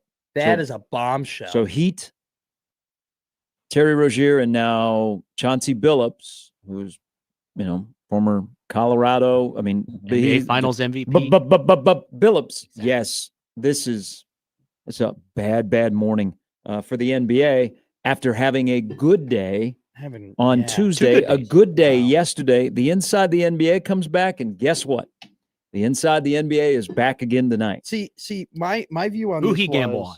was oh my god, that's Wow. himself. Hey, his they- his own unders. Let's see. I'll say this with the Jonte Porter and Terry Rozier situations, and oh no, they're talking about wide Wow, this is receivers. surprising because Shams is the one that is breaking the story. Well, no. Would Dak Wow. bet on the NBA? This if he is the- played in Why is This is Greg McElroy on my screen?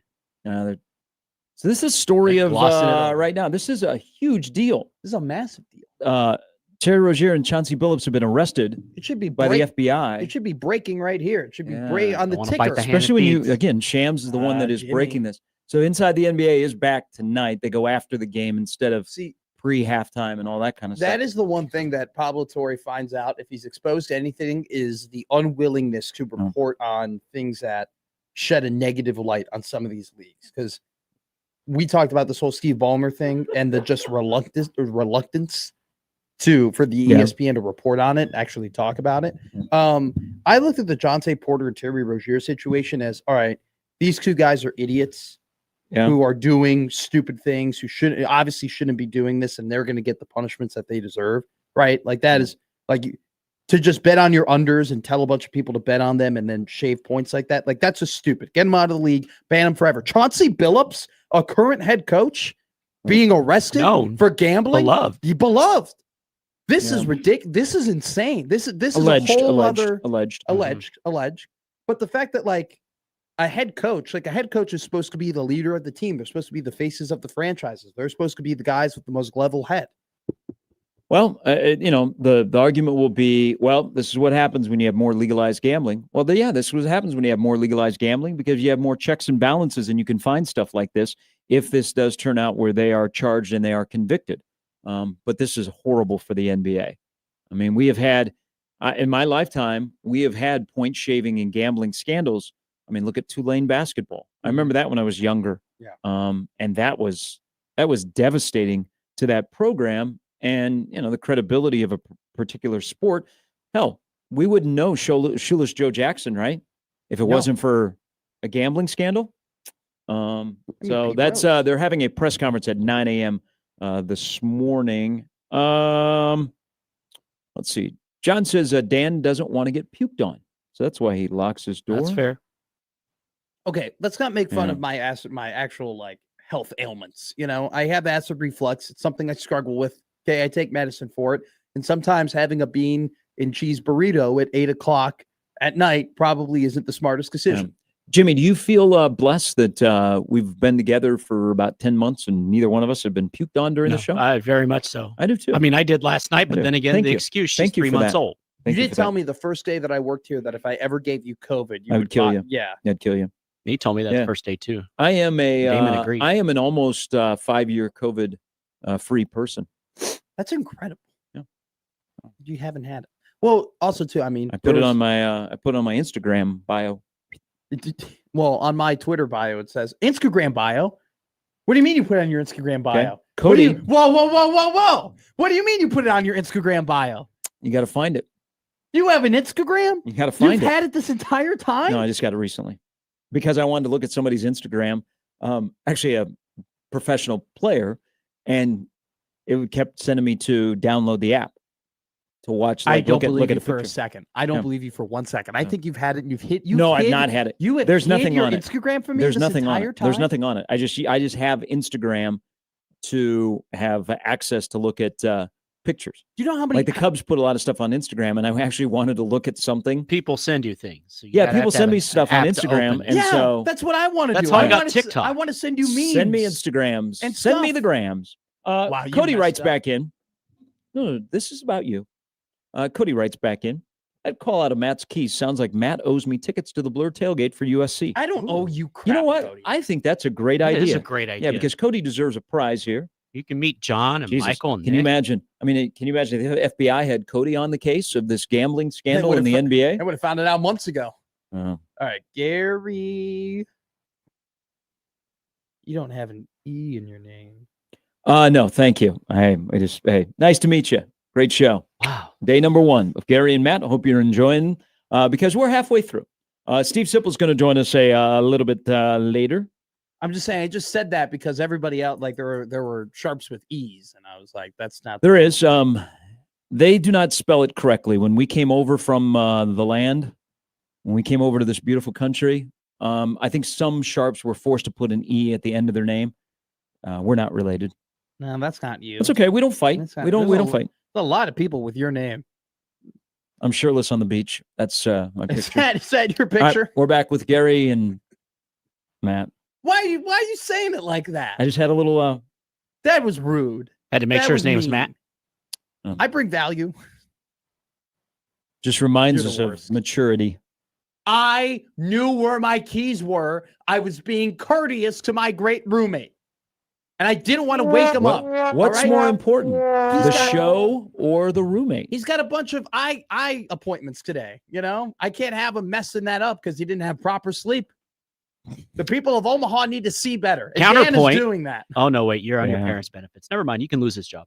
Oh yeah, he's. I mean, he was unemployed for 7 months. I mean, I'm glad he's. This gets better as it goes along. Wow. Well, now I'm just exposing Dan. Poll question. I'm going to hang out with high school kids tonight. Do you think they're more Stop. Those kids I who were here am yesterday mature. were pretty mature. You even Correct. said it yourself that I was growing up in front of you, and it was like a Mhm. proud moment for you. Then this week kicked in. I mean, what have I done? I got to work on time every single day. I've beaten you to work every single day. I didn't beat you Monday. I don't think I don't have a contest here. I just roll in and do the show. Not a contest. You've never been late since I've been with you, so That's true. Never. Never. And apparently, I was the first person ever to call in sick in the show as well. neither of the other That ones. actually have. is true. Yeah. Well, then you told me that you would kill me if I gave you COVID, and I thought I might have had COVID. So I That's didn't the only come in. reason why I called in once. I Yeah. had COVID. Could have done the show remotely. That's what Connor does. But John Connor's and Josh do. Connor's setup and my setup. Now I do have a setup. I have a Connor's an adult. You got a gaming chair with a headset. No, I don't have a gaming chair. I have Oh, the gaming chair's in Dan's room? It's in Dan's room. I use the kitchen chairs. See, I'm not helping myself here. No, digging, Whew. just digging. Gary, Next thing you're I saying, that can't chair's in the find- corner. Oh, wait, is that you? Yep, shirtless, Nope. didn't holding a find it. barracuda that No. I caught with my hands. No, you weren't. This wasn't your first post, right? Do not show that on TV. Nope. All right, we got to take a break here. We're going to reset the show. And you know what? For all of you that have put up with Matt's shenanigans What here do in the you last mean? 30 minutes, BS. We had a great convo about Nebraska football. and then Cody emailed about your keys. No, we did that after. We're going to give you the opportunity right when we come back Oh, to you are go shirtless. see Omaha and nationally ranked UMass at Baxter Arena Friday night. Go see some hockey as the Mavs are back in action. They opened up with a split of against Mankato, and now they're back in action. Should be a good weekend of hockey at Baxter. Coming up after 8, we'll give you a chance to win 2 tickets, courtesy of Gary and Matt on 1620 The Zone.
I can't.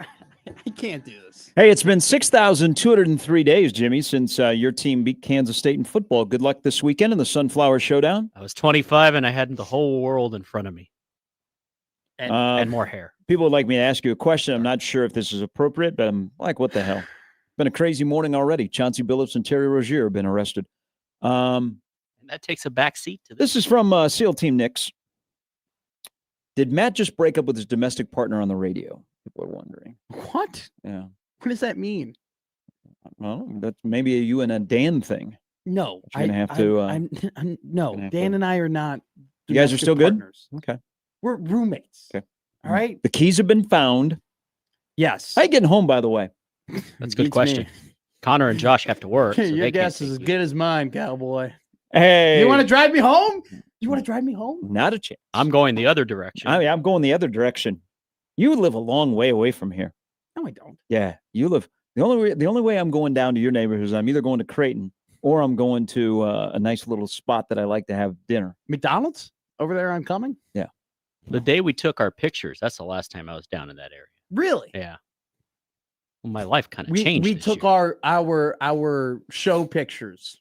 Yeah. Okay? Where we, that You we ever all, been down? which, by the way, have we even seen those? I haven't even seen those pictures that we all took together. I mean, we took nice No. pictures. They're Okay. they're in the computer.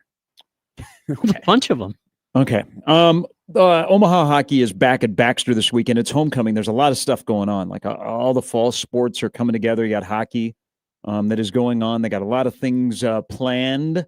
I'm promoting more pyrotechnics in the building, more fireworks.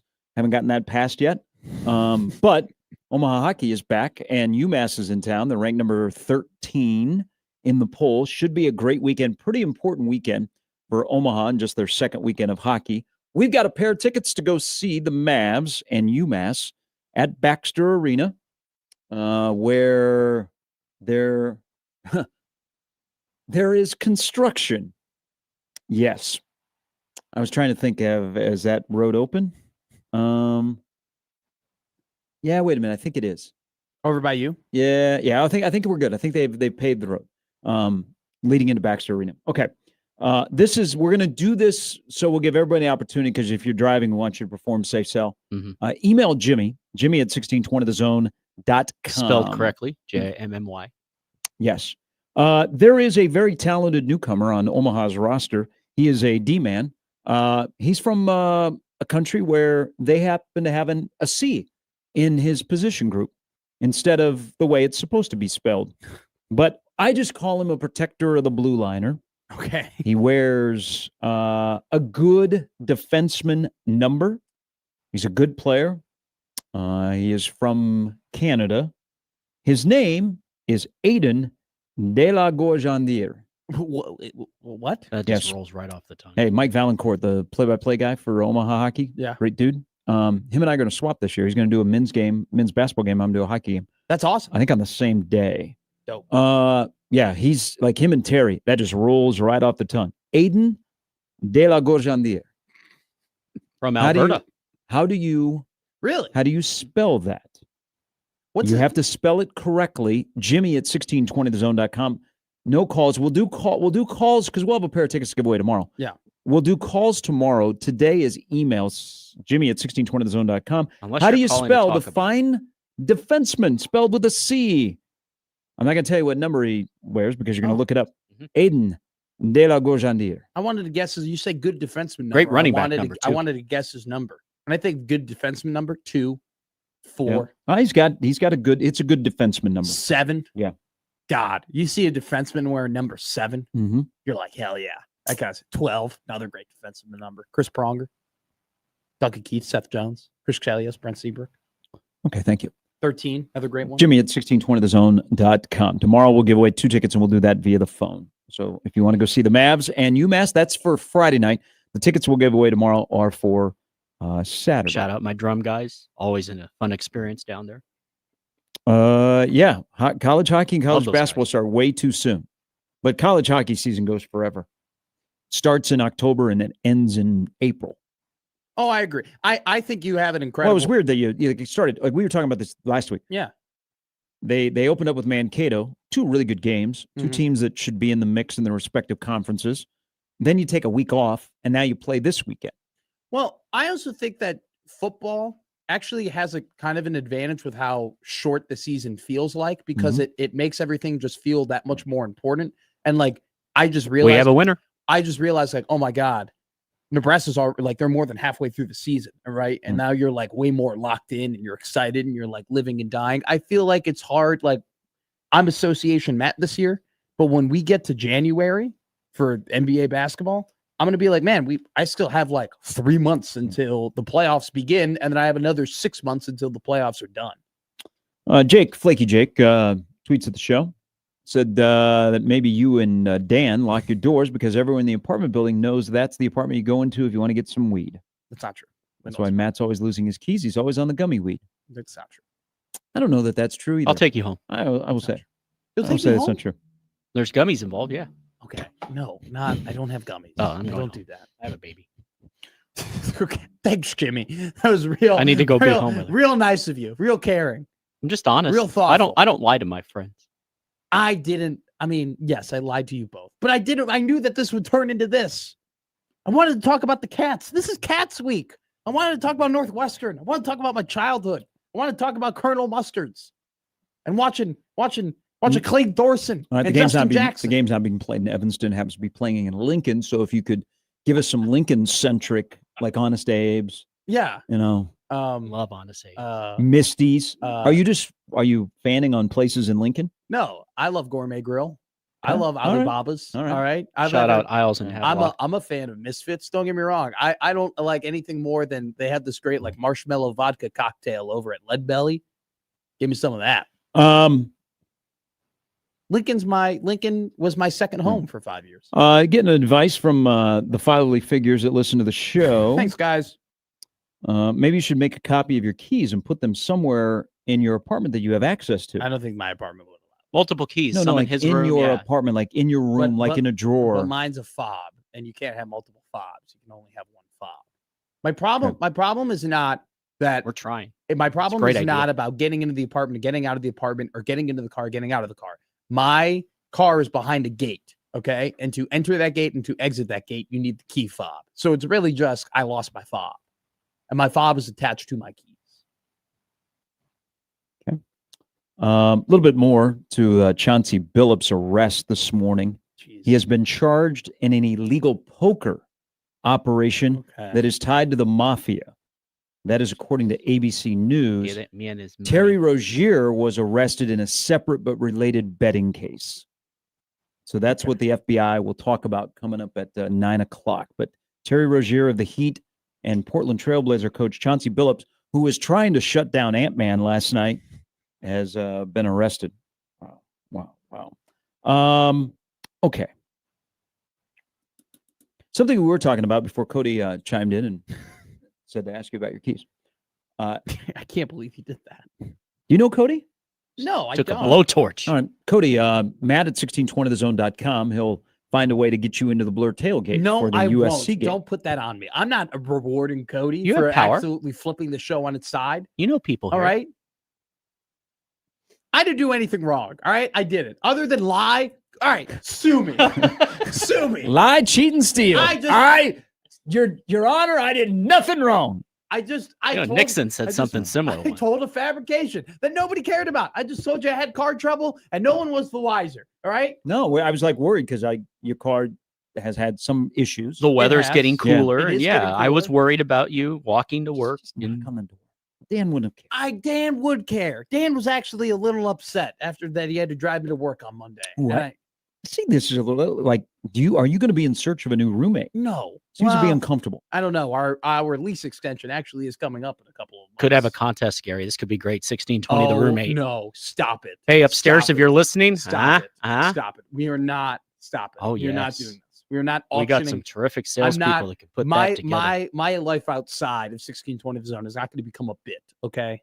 Not a bit. And nobody would want to live with A me. promotional idea that generates revenue. Anyway. You guys know me. Do you think living with me would be an overly pleasant experience other than I make meals for people on Sunday? Until No. today, I was a great host, great cook, honest. Thank Yeah. you. Screw you. 2 out of 3. Screw Ain't you. bad. No one was the wiser. Just I got to get this out because I don't know if I'm going to be able to. Northwestern's only given up 9 yards in punt returns this season on 6 punts. Coverage team really good. I don't know if they're going to have that special teams advantage like a lot of punter is doesn't punt a lot, but what he got 47 yards per punt. Yeah, it's really good. I don't know his name, but he kicked a lot. When I watched that Oregon game, I was like, this guy can kick. Akins might be. Sounds good, right? 17 punts, I think 47 yards per punt. You'll enjoy watching Mac Uline on Saturday. He's your type of player. He's a good linebacker, man. He's got 52 tackles. They don't for the amount of pressures that they have, they don't get a lot of sacks. They only have 11 sacks. Yeah, they haven't been great at finishing, and their contain at times is kind of suspect. But I think that the linebackers, I'm telling you, you've already watched it, but if you want to learn something about Northwestern, go and watch the first half of the Oregon game. When those linebackers are clicking and they're flying down to the line of scrimmage, they give teams a ton of trouble. And this Northwestern team, based on Northwestern teams in the past, in my opinion, is a lot faster than what we're typically accustomed to. They're not Ohio State, but they're not slow. Okay, so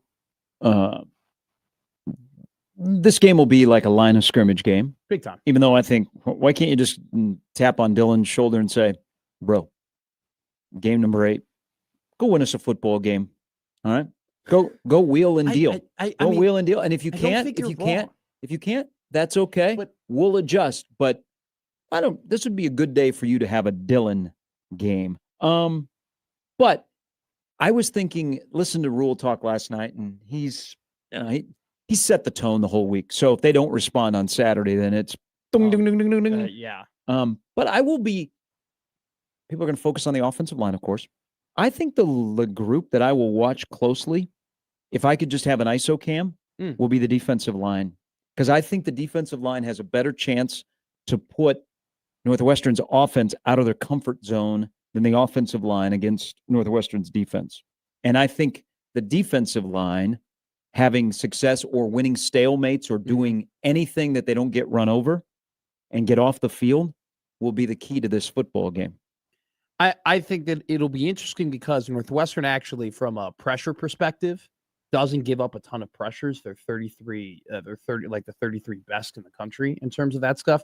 I think, though, that they need to take advantage of Preston Stone getting very uncomfortable in the pocket. I mean, he just kind of gets happy feet and he rolls out a ton. And he threw 4 interceptions in one game, and where everybody's going to tell you, that was an outlier and he's playing better football since Tulane. But at the same time, it's not like he's playing great football, right? I mean, he's had 6 more games, and it's not like he's completely recovered. I mean, he threw under 50% last week against Purdue. Like, the guy still has his issues. So I think the D-line, with when you have an uncomfortable quarterback, but like behind the line of scrimmage, that's what you need to be taking advantage of. But the offensive line for Northwestern has definitely outkicked their coverage this year. They lost some guys in the portal, and they have been able to recover pretty significantly from it. So that's been impressive. Well, when he is, like Preston Stone, he's been better since the 4 interception game against Tulane. But he's only thrown for 1,200 yards. He's not even 60% passer. And I know saying this on the heels of Minnesota, people are rolling their eyes. They're like, I don't want to listen to this BS anymore.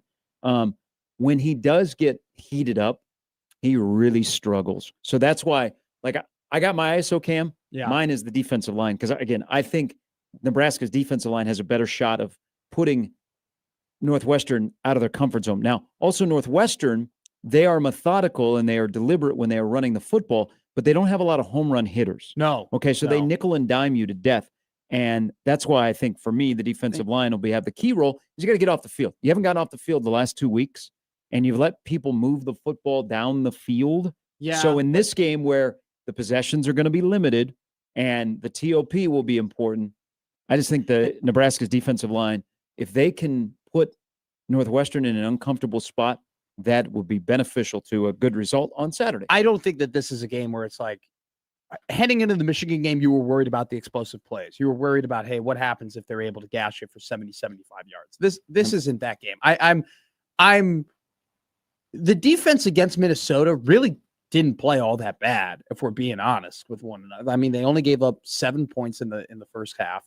And the thing, though, that haunts you is that 98-yard drive, right? And that's what you remember. And like that, unfortunately, Northwestern not only can do that, it's almost as if they're built to do that. It's almost as if like that is what they're gunning for. They're gunning for the 7-minute drive that ends in a field goal. We'll take a break. Steve Sipple is going to join us in about an hour. Brian Edwards as well.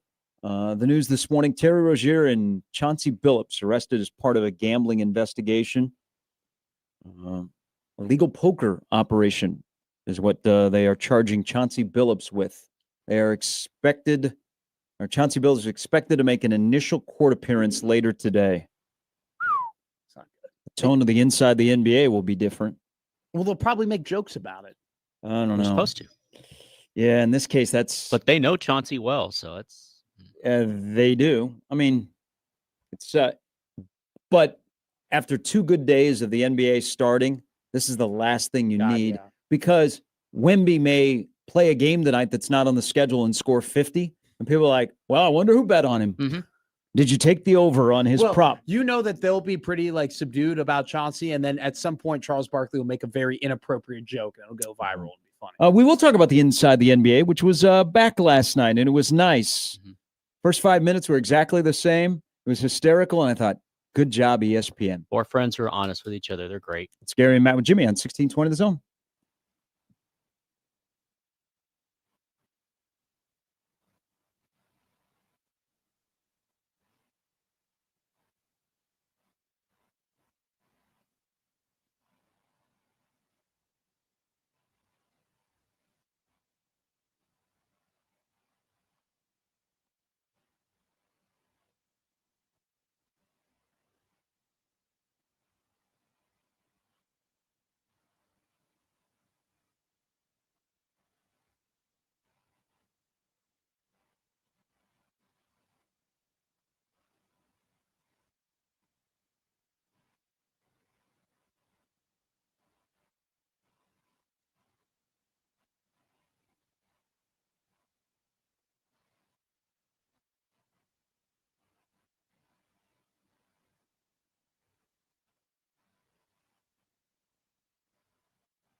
Jimmy, you're just killing Matt today. Just absolutely killing him. I've done this for a while. It's a good song, by the way. Man, the reaction to the concert that was announced yesterday in Lincoln is they've been in Lincoln before. Yeah. Yeah, Oh, like God, not yeah. too long ago. My buddies went to a concert of theirs. They were at PBA. Yeah. Yeah. And it was a good concert. Wasn't one of them they were shutting her down? It was either Ragwade, might have been. Okay. But they are, I mean, They are. if you are in the college world and you like country music, you are aware of them. They're not they're not intended to sell out Memorial Stadium No. to kick off to the school year. They'll probably do well because it's in Memorial Stadium. The reaction kind of was all over the place yesterday. I thought they were more well known. I guess they are not. I was hoping for Tool. Well, like they are well known if you like country music. And like I told you yesterday on the crossover, and it's important that we say this on the show. Like there is country got real pop real quickly. Like very quickly. Country went from being country to being pop. Morgan Wallen and like Kane Brown and like and like even some of the country guys you love have kind of like poppy songs. And so there has been this kind of turnaround and attitude of like, we want more country that sounds like old country. And so like you have guys like Zach Top and the Turnpike Troubadours and like these newer, younger guys, but they grew up in the South and they're kind of bringing back Cody Jenks. That's that. And so a lot of people in college, especially at the University of Nebraska, love that type of music. So you're spot on. Like this is for the students. This is for the University of Nebraska. This is for This is for the people in Stillwater, Oklahoma that love these two groups. And I guarantee you there probably are people who go to Kearney or who go to Doane or who go to other schools around the University of Nebraska who are going to say, hey, let's go to Lincoln for the weekend. I got a buddy who goes there or whatever. We can stay there and we can go to this concert. So hit him up to donate. That's why I'm hoping the rumor, now it's not a rumor that includes Lincoln, but that Morgan Wallen is going to announce tour dates for 2026 and he's going to do college football stadiums. Like Luke Combs, why can't Luke Combs come to Lincoln? Like he's in Ames. He's a Jack Trice. I prefer game day in Lincoln. I wouldn't know anything about that specifically. Who would have thought in year 3 Nebraska is going to make it through the year and they will not have a major college football show on campus? That's so tough. That's a great way of putting it. I mean, they were close. I mean, they were. If some results went different ways, they would have been damn close. USC and Nebraska win last weekend. Big Noon would have been here. I mean, if Nebraska had beaten Michigan and they were undefeated, and USC had beaten Notre Dame, game day would have been. I mean, game day would have been here. I mean, they're not that far away. Interesting thing too, Gary. My former employer used to run like a country music fest, like out at Haymarket Park. And that was really, really popular. And like you'd have a ton of people go to that stuff and they stopped doing it. And it was kind of the only country fest that was had in Lincoln. So Lincoln hasn't had a country, any sort of like music, a big music country festival in quite a while. I think it's very smart that the University of Nebraska is basically being like, we're going to take it upon ourselves to do it. And I don't think you're going to have 80,000 people in seats, but you're going to have a ton of people down on the field. Yeah. Do you think if the ticket sales are a little bit slow, they'll slide in a Terraflex and they'll have Nebraska volleyball play? Not a volleyball day in Nebraska, but we got Nebraska volleyball playing out here. No Yankee Stadium, please. Wrigley Field. It's on a bucket list. I would be there. And because Chicago is a really good volleyball town, youth volleyball, the idea that Nebraska volleyball could be playing at Wrigley Field next year. And thank you to the Ricketts, the Cubs Ricketts. I mean, Senator Ricketts as well. But I'm sure that is a reason why this has been the connection. Nebraska volleyball at Wrigley Field. Hello. So sick. May not sell out 39,000. But again, Chicago is a great youth volleyball area. Nebraska fans with pilgrimage, though. But and I assume it would be Nebraska Northwestern. Yeah, probably. Okay. So playing at Wrigley Field. I'm telling you, I think it would sell out. Think so? I really do. It'd be a major accomplishment. The reason I think it'll sell out is because Chicago truly is an event town and a sport event town in particularly. if you just have a sport event there, even if you're not rooting for those teams, people want to go and watch that stuff. Like when the Big Ten did kind of their Winter Classic stuff in hockey, a lot of people went to those games and they weren't necessarily related to Notre Dame or Penn State or any of the teams that performed. And you bring up a great point. Like volleyball and just youth athletics in general are really, really big in Chicago and in the Chicagoland area. And there's a lot of investments, not just in volleyball, but in all sports across youth athletics in Chicago. So I think if it was marketed properly of like, hey, this is a celebration of volleyball and this is who the University of Nebraska is, it would get a ton of attention. And I think that the media members too in Chicago do a really great job of propping up bigger events and being like, hey, this is really cool. I mean, I worked at one of them. Like I'm certain they would talk about it like on 670 and ESPN and on ABC and all those stuff. But John Cook breaking news on a podcast. But yeah, hey, Nebraska's looking at playing at Wrigley Field. Is that the second time he's done that? Yeah. I mean, okay. Hey, you go when people listen to your podcast, and he always gives out really good information. I know there's a chatter out there that when Nebraska played in the Pinstripe Bowl, they talked to the folks at Yankee Stadium. Don't. Just focus on Wrigley Field and then do this. Between the second and third set, you're going to have somebody sing the seventh inning stretch. Okay? You have to. Between the second and third set. John Cook? Are you trying to volunteer yourself yes, I am. to sing? No, I'm serious. If you're going to play volleyball at Wrigley Field, singing the seventh inning stretch for the Nebraska volleyball game tonight, Gary Sharp. Who? I would not do anything else the rest of my life. You would just pack it up? I would pack it up. I'd retire. I'd be done if I sang the seventh inning stretch at Wrigley Field. But between the second and third set, when teams go to the locker room, seventh inning stretch, because you have to. Or bring out Chance the Rapper or a local artist. He's a White Sox fan, so no. Okay. Well, bring out somebody. We're not bringing out the Pope, White Sox fan. No, I think it'd be cool if they did a sucks. little. Sucks. Did I tell you the best? Pope 20 years ago, I bet you had a good day. Since then, I hope you have more good days, but you won't have many good days with your baseball team. Too bad. Hope you enjoy being the Pope. With the Pope. I'm sure he is enjoying Pope talks smack. I should be appreciative that the pontiff is running the jaws and talking smack to a Cub fan. Pontiff. But the pontiff. You got to be better than that. We got a lot of things going on in this country. People look for you for guidance. You don't need to be talking smack to Cubs fans because then all of a sudden everybody's talking smack to Cub fans. Well, you know what? The Cubs had a better postseason record than the Brewers. So take that, Pope. If there is a team that needs God, it probably is the Chicago White Sox. I mean, they need everything to get that. My Grandma Demuth, who was a diehard Cubs fan because, she's a, Grandpa Demuth was a farmer. So she'd have some time after lunch, after he came in, and Grandpa Demuth go back out to the fields. She'd watch the Cubs games. That's awesome. All right. And then when my Grandpa Demuth passed away, Grandma Demuth didn't live very long after that. She would still watch the Cubs games, but she would have a picture of Grandpa Demuth, and she would turn it towards the TV so he could watch the Cubs games as well. That's so sweet. Yeah. That's incredible. I wish she would have. She's passed. I bet it's been 25, 30 years maybe, but it would have been great to have her there for the 16 World Series. I did think of her, though, when they won the 16 World Series. I thought of my grandpa and grandma, who were huge Cubs fans. Yeah, my grandfather was a big Cubs fan, and he died a month before they won the World Series. So, sorry, Grappy.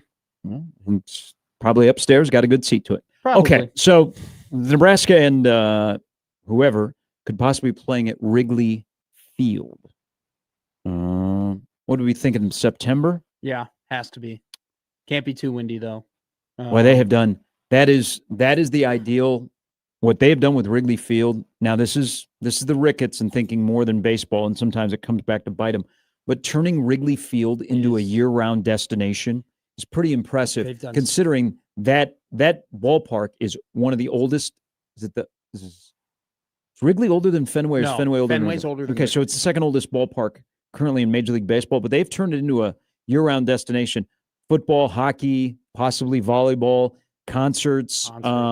You can go in there and play basically Top Golf. Yeah. You can go in there and have a Christmas party. Yeah.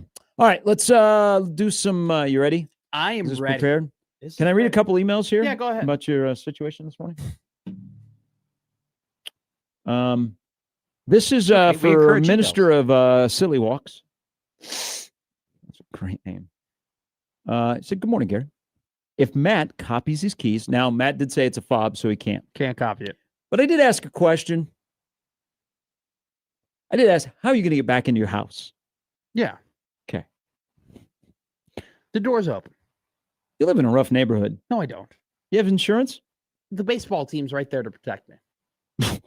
Oh, I'm sure they got it. I'm telling you right now, we have one of our neighbors is a baseball team. The other one of our neighbors has to be like a sorority or something because they are loud. They are. Okay. So they could care less. They don't like care. somebody walking out of your place with your 75-inch TV, they'll be like, hey. Be careful. Use the elevator. It's 67 inches. Minister of Silly Walks says every time you lose his set of your keys, you could be single-handedly responsible for the resurrection of the locksmith industry. I know that the manager at the apartment might get annoyed if I ask him for another fob or something. We're already on our second one. So this is where's the first one? I legit lost a pair of keys like months ago. Since you've been to Omaha? No, this is the current keys that I lost is like the second set. There is one set that is gone. It has just disappeared. I've never found it. Okay, so Cody, who opened up this can of worms this morning. Thank you, Cody. I was just bummed that your car's not starting. I was too. I was actually worried about it. I was like, because you just had some recent work done on it. Had an idea, 1620 the car. We could have. He says, do you think Dan would rather wake up and give you his keys or leave the door to his apartment unlocked all day to let you back in? I think Dan, we live in a very protected and nice area. We're fine. So if your place got broken into this morning, it would be an inside job because you do have security entrance, right? Yes. Okay. Who would be most likely, the baseball team at Creighton or the sorority girls from Creighton to rob your Probably place? the sorority girls, because I've had to like bang on my wall multiple times to tell them to shut up. And that's no way to make friends. Knock on the door. Introduce yourself. It's pretty cool that you still live at Harper Schramm Smith. I don't. It's like I'm Matt. Last year we were living next to the baseball team and a family. Okay, there was like a family. There was like a family of 5, and they were very sweet. And the baseball team didn't cause us any problems. This year, the families left, and they put a fee or whatever in there, and they're just loud and obnoxious.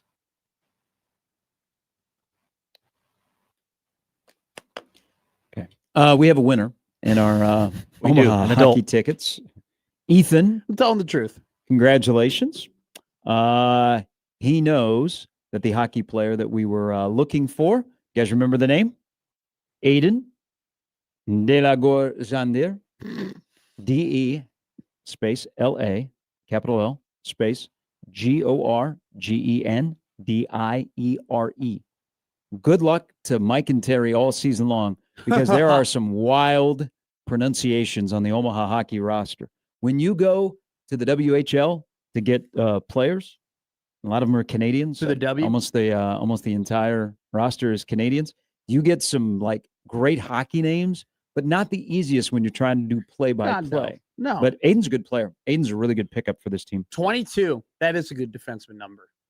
If he was 23, he'd be a Claude winger. Lemieux. If he was 21, he'd be a center. 22, defense. We'll give away 2 tickets to Saturday night's Mav hockey game against UMass. Again, it's homecoming for a school that doesn't have football. But Kenny Onatula, who was a Papillion La Vista guy, played football at Omaha. Also has been in coaching, is going into the Omaha Athletic Hall of Fame. So that's pretty cool this weekend. So we'll give away Saturday tickets tomorrow via the phone. Congratulations to Ethan.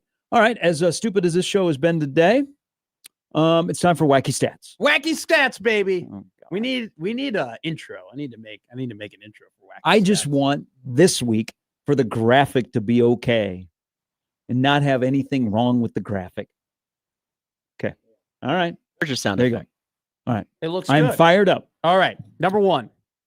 Dylan Raiola has the highest pressure to sack percentage in the country. That means that when Dylan Raiola is getting pressured, he gets sacked after that pressure more than anyone else in the country. 35.6% of the time when Dylan is pressured, he is being sacked. It speaks kind of to the Teefies. I'm playing into the Teefies here who talk about his immobility it speaks to the fact that when the pressure gets there, Dillon isn't the best, and he's actually technically the worst at not going down to the ground. Do I dare mention something positive about Latif in practice last week? Go ahead.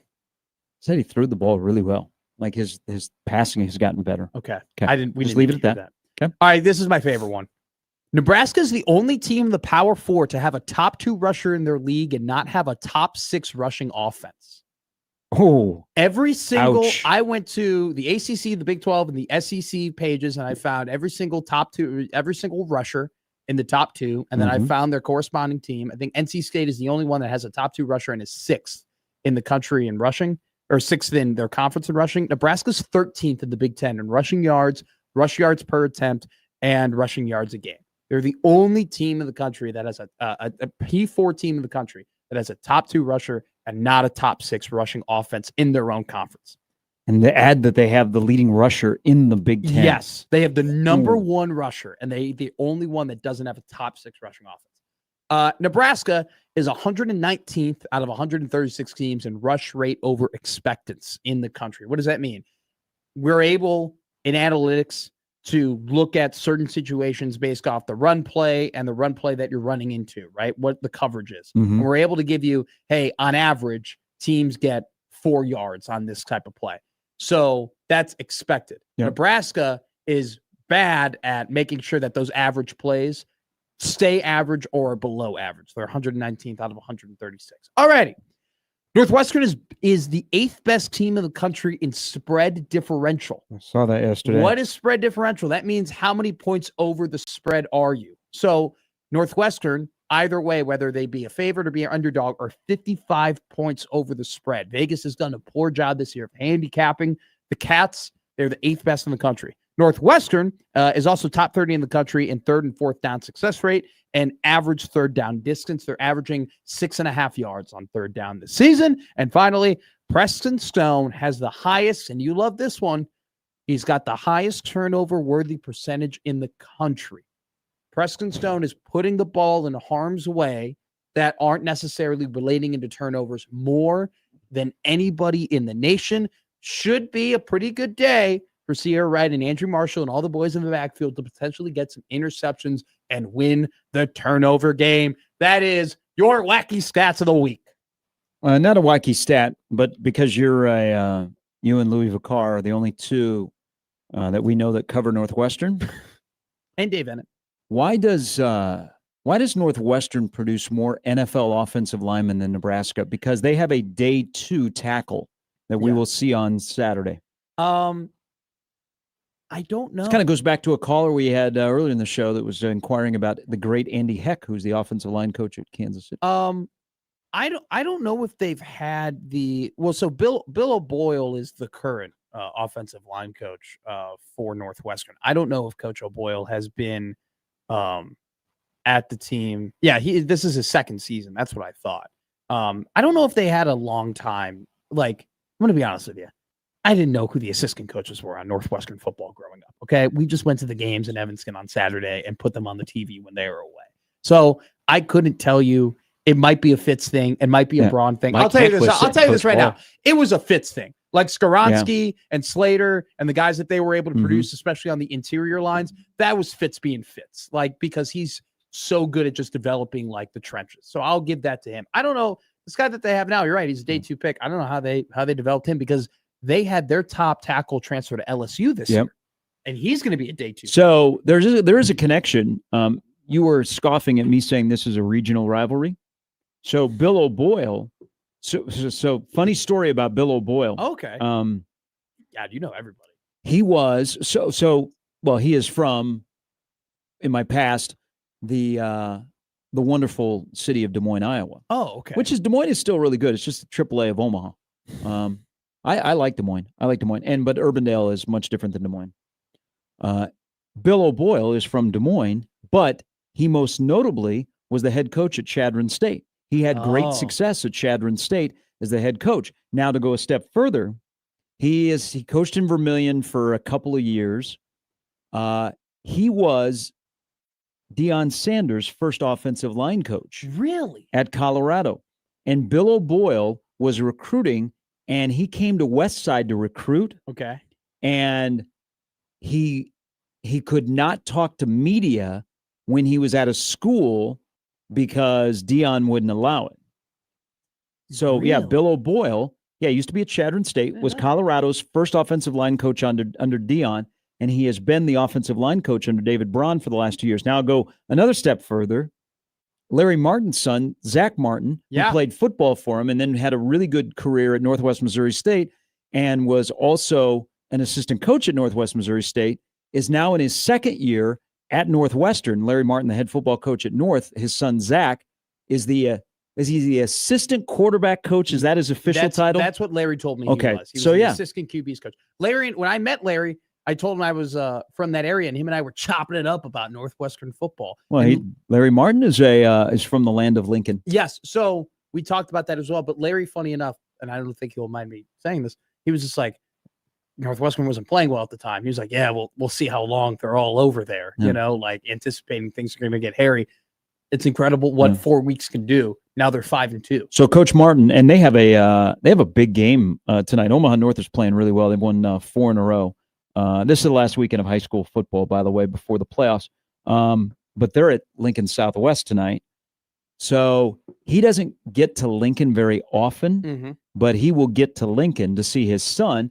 He's going to be on the Northwestern sideline. Nice. While Donovan Jones, who played for him, is playing for Nebraska. That's awesome. And then Tyson Terry sitting out the year after having knee surgery. So it's going to be a pretty cool day for Larry Martin. By the way, Caleb Tiernan, that's who we're yes, talking is about. the second day NFL guy. He's the tackle. He's legit. I mean, that's a great question, Garrett. I feel like a fraud not being able to answer that for you, other than Northwestern under Fitz had just been able to really take 3 stars and make them into legitimate NFL prospects that go on to have pretty good careers. And I think if David Braun has done anything incredibly well at Northwestern, he took the foundation that Pat Fitzgerald spent 20 years building, and he's carried it over into how he runs his program. And I think that is so smart and really well done by a guy who at times seemed like he's in over his head. But I've been impressed with Braun this season. The fact that he's kept a lot of, and you should, Northwestern needed to keep the things the same because how Fitz had him going was what they needed to do. All right, we'll take a break. Come back. Steve Sipple in the next hour. Brian Edwards as well. And a nugget that's going to blow your mind surrounding the North Dakota State game that has to do with 2 guys from the city of Omaha. We'll do that coming up in the last hour as well on 1620 The Zone.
I still laugh. I guess I thought this was well known because he has been on this show numerous times. The Brian Windhorst interview that KTV did, the young reporter at KTV. Yes. That we had a little incident made a here. friend. We had a little incident where a flight from Omaha to Los Angeles the other night had to turn around and come back to Omaha after somebody had knocked on the cabin door. And Brian Windhorst was headed out to Los Angeles for, to do his NBA coverage.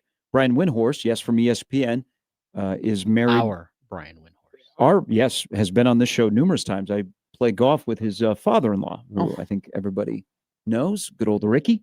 But the story, we are in sports. It'd be the same way. Like, we don't know everybody in news. Like, if you're a news reporter and interviewing a sports person, you don't really know who that is. But it's just Brian from Omaha that was on the flight. People go, Brian Windhorst. The amazement, and Brian Windhorst is a great storyteller. So good. Now, there are people that are picking up KTV's coverage and they're not crediting KTV. That's not cool. Okay. But it's just Fix that. Brian from Omaha. Well, And the reaction of, I didn't know Brian Windhorst lived in Omaha. Do you know how we found out? how? And Brian Windhorst is his wife, by the way, went to almost every Omaha men's basketball home game last Really? year. Yeah, That's they awesome. hooked her up with tickets. Hell yeah. Her husband's on the road so many times, and she loves basketball, and she's from Omaha. But Wendy, they meet. They moved to Omaha. We had a listener, and this is our show probably 6-7 years ago when we first started to get him on the air. They're like, "Hey, we had a listener," and he emailed the show, and he goes, "Hey, I think I saw Brian Windhorst from ESPN at the Hy-Vee over on Maple. Do you guys? Was he like just in town for an event?"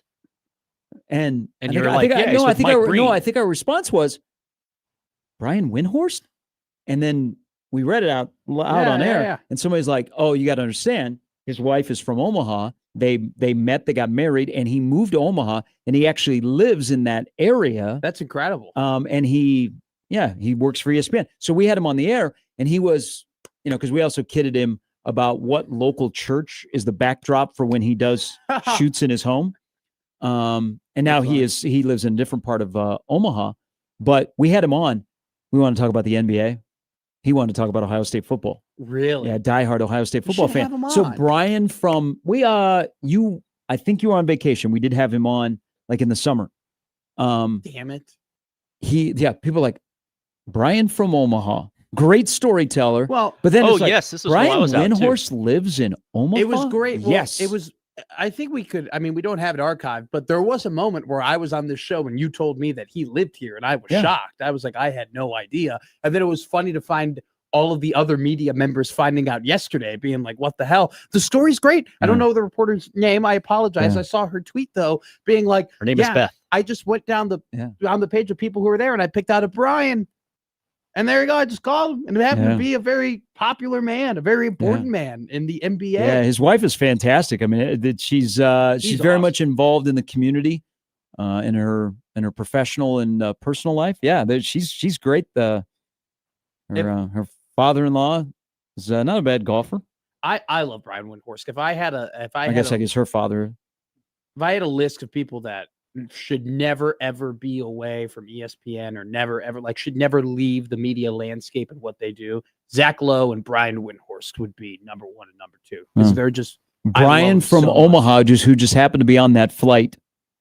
Have you ever seen the meme of when he was like, "What's going on in Utah?" and then they put the little mystery music behind it, like from Serial? Yeah. Oh, All right, Brian Cook. When we come back, one of the regional rivalries this weekend, Minnesota and Iowa, BYU and Iowa State, Nebraska Northwestern. It's not a regional rivalry. North Dakota State, South Dakota State. I got something that'll blow your mind Wacky about stat? the Bison. Yeah.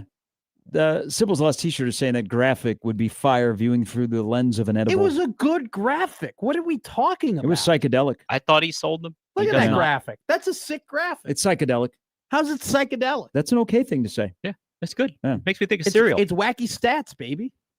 We're Very back Miami. with the last hour that includes Steve Sipple and Brian Edwards on 1620 The Zone.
What you guys think of Jelly Roll on game day? Doing picks at the Georgia Ole Miss game. I just like him as a human. He's just he's an entertaining, good guy. I just get happy when I see Jelly Roll on my screen, you know? Also, too, his name's Jelly Roll. How can you get mad at him? You know? Like, they had It is his given Christian name. Yeah. Yes. It's if they had a guy like who was like his name was Cinnabon or something, I'd be like, how could I ever get mad at Cinnabon? Jimmy, the body is already dead. You don't need to continue to hammer I know. I the just body. had to one Yeah. more. I didn't Just realize because it was Jelly Roll. I did not realize that there are that many songs that are available in our catalog that have that same theme. What, losing your keys? Yes, that's what that song was about, was losing your keys. Before I give you a little connection that's going to blow your mind.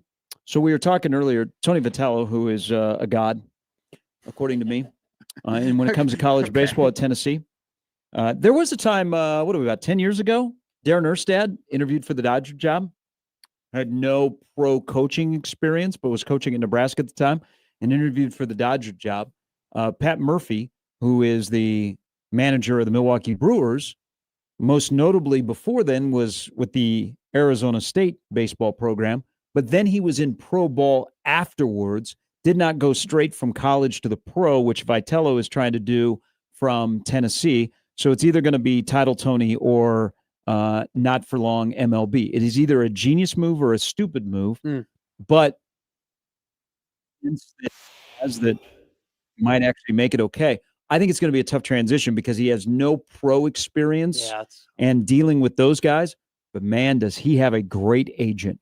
When I grow up and get an agent, this is the guy I want. You know who his agent is? No. Agent to the stars that are in coaching. I have no clue. Jimmy Sexton. Okay. You not familiar with Jimmy Sexton? That's surprising. I thought you'd know him too. Old soul. He's a big deal. Okay. I'm excited to learn about him. No, I don't. I'm not too familiar. Wow. The guy that is the agent to Nick Saban. Okay. Kirby Smart. He's the guy you want as your Lane agent. Lane Kiffin. Okay. Is the agent for Tony Vitello, who is taking a pay cut to work for the Giants. And Buster Posey, who, Mr. Florida State. He's a Scott Boras of So, college agents. Tony V, which I love. I know he's not for everybody, but he won a national championship here, and we had fun with him. And he's great every time he's come on the show. So he's leaving Tennessee. There was a huge scuttlebutt that their AD had to shoot down yesterday that the women's basketball program at Tennessee gets more NIL and rev share. So that's why he's leaving. So he had to come to the defense of their women's basketball program, the AD did. Here's why I think this was the time that he was going to move on is he's got the great relationship with Dave Van Horn. Mm-hmm. Dave Van Horn basically saved Tony V and got him in coaching, gave him great advice. They've had their moments, but they're best of friends. Yeah. I think Tony Vitello thought he would finish his career as the head coach of Arkansas because DVH has maybe a couple of more years left. But DVH is going to recommend that his number one assistant, Matt Hobbs, is the heir apparent at Arkansas and not Tony Vitello. And so Vitello, then if somebody comes along like the Giants and they give you an opportunity, you all of a sudden think about it. When people go, why? You have this great gig in Knoxville. You get $3 million a year as a baseball coach. Why would you ever leave? And he's like, well, I'm not going to be able to get the Arkansas job. I want to do it one more time. I want to see what I can do at the age of 47. Well, I'll be a fascinating experience. He just doesn't have pro experience in between college and the majors. So he'll motivate, and he'll need a lot of help from the front office. It's going to be the genius or stupid. But it's a sad day for college baseball. Yeah. Oh, I agree with that completely. I mean, so I think it makes sense for Tony V in this regard. It's like you kind of have to strike when the iron is hot, right? And you have to strike when you're coming 2 years removed from winning a national title, right? A year removed from, challenging Arkansas to try and get to the College World Series once again. Like, his name is big. His name matters. And the longer you go without maybe taking advantage of this opportunity, the more you just are a college coach, right? And the more you have to accomplish to get your name maybe back in that mix if you ever do want to go in the MLB. So I think it makes a ton of sense from the perspective of, okay, if I'm going to do this, it would make sense for me to do this right now when I'm 47 years old, when I still have plenty of baseball life ahead of me, and I can take advantage of him being a very known figure at this point in baseball. So you're right though. It'll either be great and he'll be awesome for baseball and he'll be entertaining and people will love him, or it will be like, why in the hell did you hire a guy that hasn't had any pro experience and hasn't once had to deal with true baseball professionals? And it's because you know this, you can't articulate things the same way to pro baseball players the way you do to college baseball players. It's going to be a transition, but he's awesome. It would have been back to Erstad. So it was after the 15 season. It was in the fall of 15 that Darren interviewed for the Dodgers. And prior to him, Tom Osborne appointing him to be a volunteer / assistant coach at Nebraska, he had been offered some other major league jobs to be part of staffs, like bench coaches and things like that. And he'd always declined. And then he pulled his name out. He went through the whole process. I mean, he went to Dodger Stadium. Wow. Yeah, he like picked the brain of Mike Scioscia and Joe Madden to try and see if this would be for him. And so they flew him out to Dodger Stadium. This was in November of 15. They flew him out to Dodger Stadium, and he went through the whole process. Like, it was a lengthy process. But I think the pull of Nebraska, and then talking to his family, I don't think he wanted to put his family through that again. Sure. And anybody that's seen Darren, I think he enjoys being away from baseball. I mean, he's not really away from baseball because of his kids, but not the day-to-day stuff. I think his family and the power of Nebraska. I think that's why he stayed at Nebraska. I think he would have made a really good major league manager. I think there would have been some Mike Scioscia, Joe Madden in him. I think he would have. I think Darren Erstad would have been a fairly good major league manager. But I could see why. I can see why he pulled out. I mean, that shows you got to love Nebraska. Yeah. Oh, I mean, and also too, like, it would make a lot of sense considering. I mean, he had what, a 12, 13 year like MLB career. I mean, like, I think that's like Kurt Suzuki, like going ahead and being like the new Angels manager. Who got a 1-year deal? Really? Yep. They his contract is as long as the general manager with the Angels. A 1-year deal. That's crazy. I mean, yeah. That's all right. Before we get to our caller here, oh God, at least you'll have your keys to drive to the event tonight. I will. Yeah. So South Dakota State and North Dakota State play at 7:00 on Saturday night in Brookings. The game is sold out. There are a lot of local connections. Jackson Williams, who played at Millard West, whose brother is Bryson, who plays at Westside, who's going to Iowa State, is one of the top wide receivers. Cole Payton from Westside is North Dakota State's starting quarterback. Alex Bullock, who transferred to South Dakota State to play for Dan Jackson, is having a great year. So there's a ton of local connections in that game. Dan Jackson, the head coach of South Dakota State in his first year, unbeaten, having a great year. He used to be at Omaha Burke as an assistant.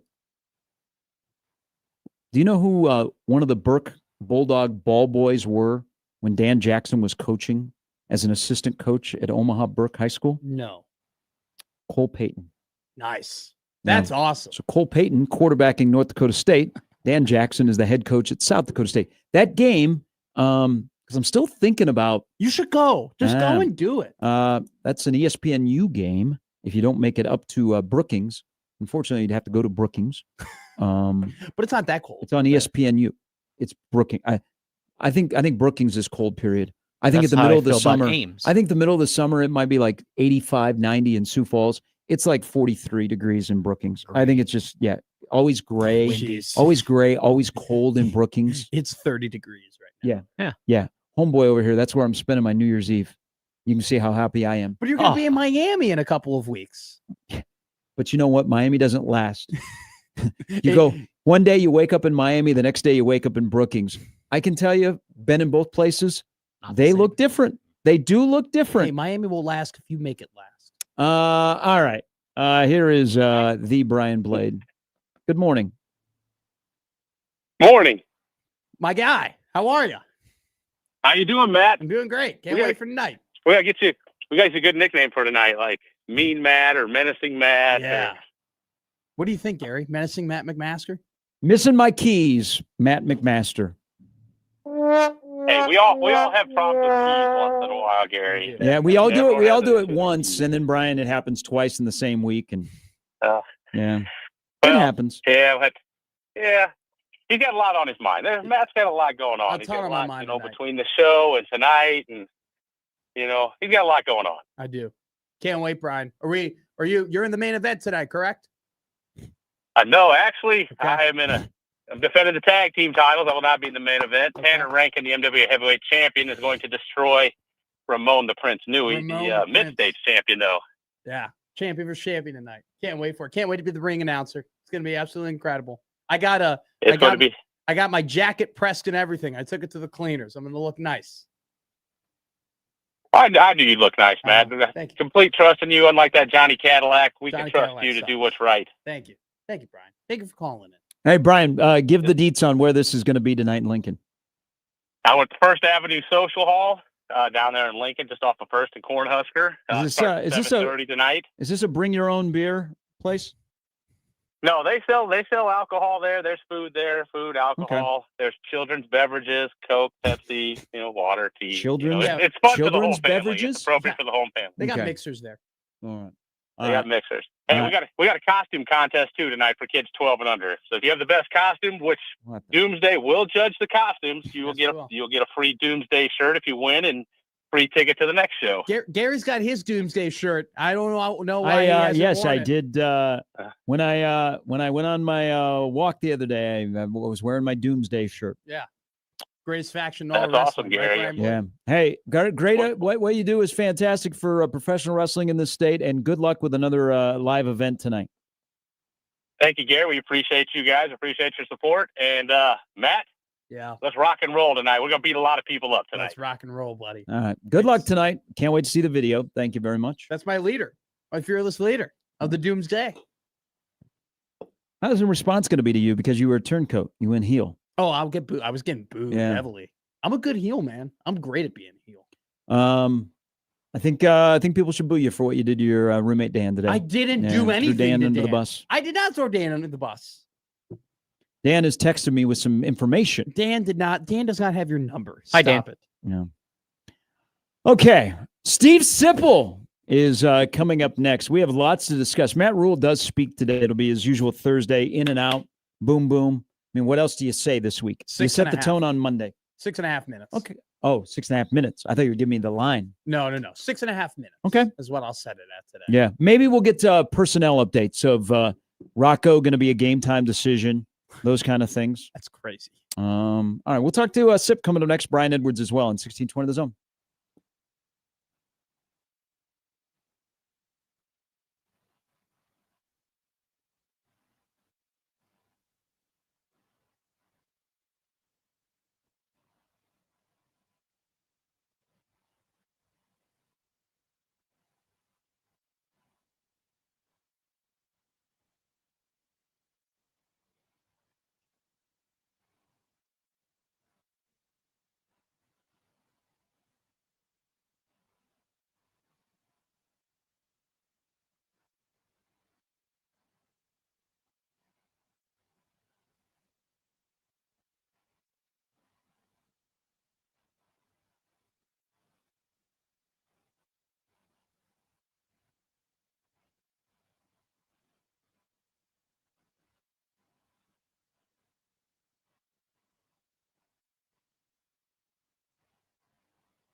All right, Nebraska Northwestern, 11 a.m., 57 degrees at kickoff in Lincoln with the Huskers and the Wildcats, who 10 of their 13 games that they played in the Big Ten have been one-score games. Don't forget, Big Red Overreaction afterwards. In between, before, during, after all that, you'll get a lot of Steve Sipple, who joins us now from 93.7 The Ticket and Husker Online. Good morning, Sip. Let's do this, guys. Let's get after it. You know what? You have this famous saying. They've actually put it up on walls in Lincoln and other places around the state. When you go to Columbus and speak at Valentino's or other places, you always are being bombarded with questions and you say, we have to be careful here with fill in the blank. So let me ask you this, Sip. After what you witnessed Friday night, what we all witnessed, what you've heard on Monday and Tuesday from headsets and helmets, do we have to be careful with Nebraska here coming into this game after that style of a 24-6 loss last Friday? I think I'm being careful not to overreact and, I'd say write them off. I mean, I've tried to be careful. And why? Here's why. Because, they were coming off 2 wins. We were speaking in glowing terms of Nebraska, largely. We're talking about how they've solved the close game loss conundrum, and here's progress. Boy, look at the upcoming schedule. This could be maybe a team that starts, getting into playoff talk. That sort of there's that sort of those narratives were out there. One loss later, now college football is all about overreaction, so I get it. But then there's one loss, and everything swings. And I'm trying not to do that. I think you can look silly doing that. For instance, if Nebraska would come back and hammer Northwestern or even win the game, you just win the game. And you kind of look silly if you're starting to question everything. Now you balance that with the Monday press conference from Rule, which was, I'll say a Monday press conference that we won't forget. That's one that will go down. We'll be talking about that press conference for a long time around here. So, and what he did was sort of, oh God, do they have problems? So, hey, you watch it pretty closely. You watch this game extremely closely to see what it looks like.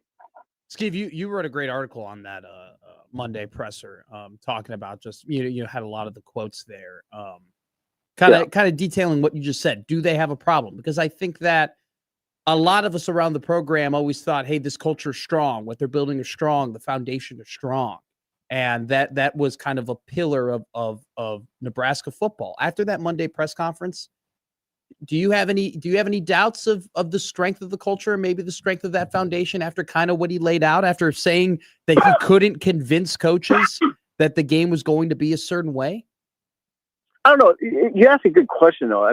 That's a great question. Like, I think a lot of us I don't know that we all signed off on the culture going into that game. I think you felt like it was strong. Mm-hmm. So that's what I'm saying, Matt. Exactly is what I'm saying is now, okay, all of a sudden now the culture is not strong. Yeah. It's what I always say is in that when you're covering a team or teams, you're always in assessment mode. It's a week to week assessment. And Rule said something. He says a lot of things that are really intelligent, obviously. And one is there's ebbs and flows of a season. There's natural ebbs and flows. Every team has them. There's teams that throw clunkers all over America in a variety of sports where you just say, God, what happened? What happened in that game? Mm-hmm. Well, is that what this is? I guess the essence of the Northwestern game is this. Was the Minnesota game just an aberration? Mm-hmm. Was it, oh God, just an off week? We just weren't adequately prepared. But we're fine. Is that what it is? Or is it, oh no, they got problems. Yeah. There's internal problems. That offensive line is a lost cause. Is that what this is? That's what we don't know. And that, to me, is the beauty of this game on Saturday. It'll answer a lot of questions. Every game does to a certain extent, but some are more profound that way than others. And this one is a critical one. 11 a.m. Saturday is going to be very, very interesting. So let's stick with the 11 a.m. game off of what happened last Friday. And you're right. There is something that you could chalk up to going, young team, they didn't deal with success, short week, had to travel, did not handle it, got punched, and went into the fetal position. Aren't we going to know like almost immediately if Nebraska is ready to play? Because you know what has crept in after we've looked at the X's and O's, we've talked about the energy on the sidelines, which was lacking from warm-ups to the start of kickoff, where usually guys are jacked and they're swaying back and forth and they're jumping up and down, and people are taking their shirts off and they're swinging them, they're helicoptering them, and there was none of that. Aren't we going to be able to know like right away with Nebraska instead of waiting until the fourth quarter? Yeah, I think I do. I don't. Yeah, as far as attitude goes and what it, are they flying around on that first series? All that. What's it look? I mean, really, Gary, you look at special teams in that, especially if they're kicking off. Are they flying down the field? Mm-hmm. Usually, that's a tone setter. How those guys get after the initial kickoff if there's a return. Yeah, that sort of thing. Yeah, you will know. Now, I think the other thing to watch in this is, you look at Northwestern. We had their play-by-play guy on today on our show in Lincoln. What I think is critical in this game, and it is, I think what you identified is critical. You'll know right away what the vibe is with Nebraska. The thing that if I were in a coaching role, I would be imploring my guys to you have to stay in this fight, because Northwestern's not going away. They will not go away. They will keep coming at you in a very disciplined manner, especially with the ground game. They don't flinch. They're not great. I don't want to portray them that way. They are 5-2 and 3-1 in the league, so they have won 4 in a row. But no matter what, they don't flinch. They'll lose, but not because they just went away. I think that game tomorrow is going to be very difficult for Nebraska, in that you might see Nebraska get up, but Northwestern is going to press Nebraska till the final whistle. And that's what I want to see. If Nebraska, the reason I bring that up is because you identified the start of the game. I'm more interested in the finish. What does the late fourth quarter look like if it's a tight game? Skeeva, you kind of alluded to it, right?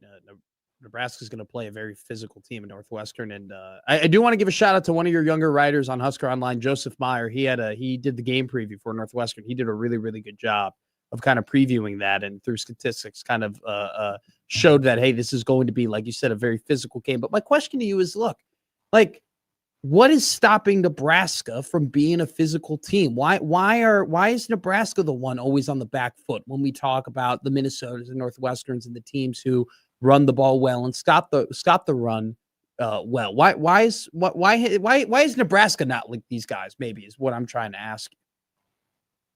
You know what? Nothing would stop it from happening. It's frustrating, right? It is that we continually kind of have to have this discussion, and it's sort of perplexing in the context of what Matt Rule wants. And when he was hired, it was so appealing, right? Because he's a D line. He's a D line guy at heart. Mm-hmm. And it was going to be it's a trenches oriented discussion, and that's how it's got to be built. And he is. I mean, I know Rule embraces that sort of world, this physical Big Ten world. I know he embraces it. I know he understands it. I don't say that about all coaches. I don't think Frost fully understood what he was getting into. I'd say that about a lot of coaches. They don't fully understand until they're in it. But I wouldn't say that about Rule. I think he does fully understand it. So I can't answer that. I wish I I wish I had a greater understanding of it. I don't quite understand why when I watch these other teams, they look so much better up front. I don't, both sides. I mean, I just caught a little of Iowa, Penn State. But I will tell you right now, Nebraska's going to have a lot of trouble with those teams up front. I mean, Iowa is not a great team, but man, they're big up front on offense, and Surly, and they played really well the other day up front. So, Matt, it's perplexing. But again, maybe we see that physicality on Saturday. I mean, maybe it will come out. Maybe Rule got to these guys, not just Monday. I know Sunday wasn't a picnic up there. I doubt this week has been a picnic. Now, what's it look like on Saturday? I don't know that this is a 2025 discussion. This should be a discussion that has been ingrained in that program for a while, that it's just a standard. Okay. If somebody's going to hit you in the mouth, you hit them back harder. Yeah. I think I think that's acquired over years and games of playing football. I don't think that's something you just snap your fingers and go, hey, we're physical because we're tough guys. Yeah. I think like some of the programs we're mentioning, Iowa, Minnesota, that's their identity. They've leaned into it, and that's what they recruit to. And people walk into the program and they know that they're going to have bloodbath type of practices. Yeah, you said the key thing. You recruited. You recruited, and I don't know. Yeah, you're right. It isn't a snap of the fingers, but would you agree they've shown physicality this year? They have. It's just, I think if you're physical, when somebody is physical with you, you're like, this is going to be fun. You don't take a step back. Yeah. So and they're going to line up in the circle again this week. So let me ask you, you like wings, right? I love them. I love the band wings, and I love to eat wings. Yeah. Okay. Very good. That's it. That is good on you on the band. Okay, so let's say that Donovan Raiola is a sauce on your wings. All right, where would he fall here?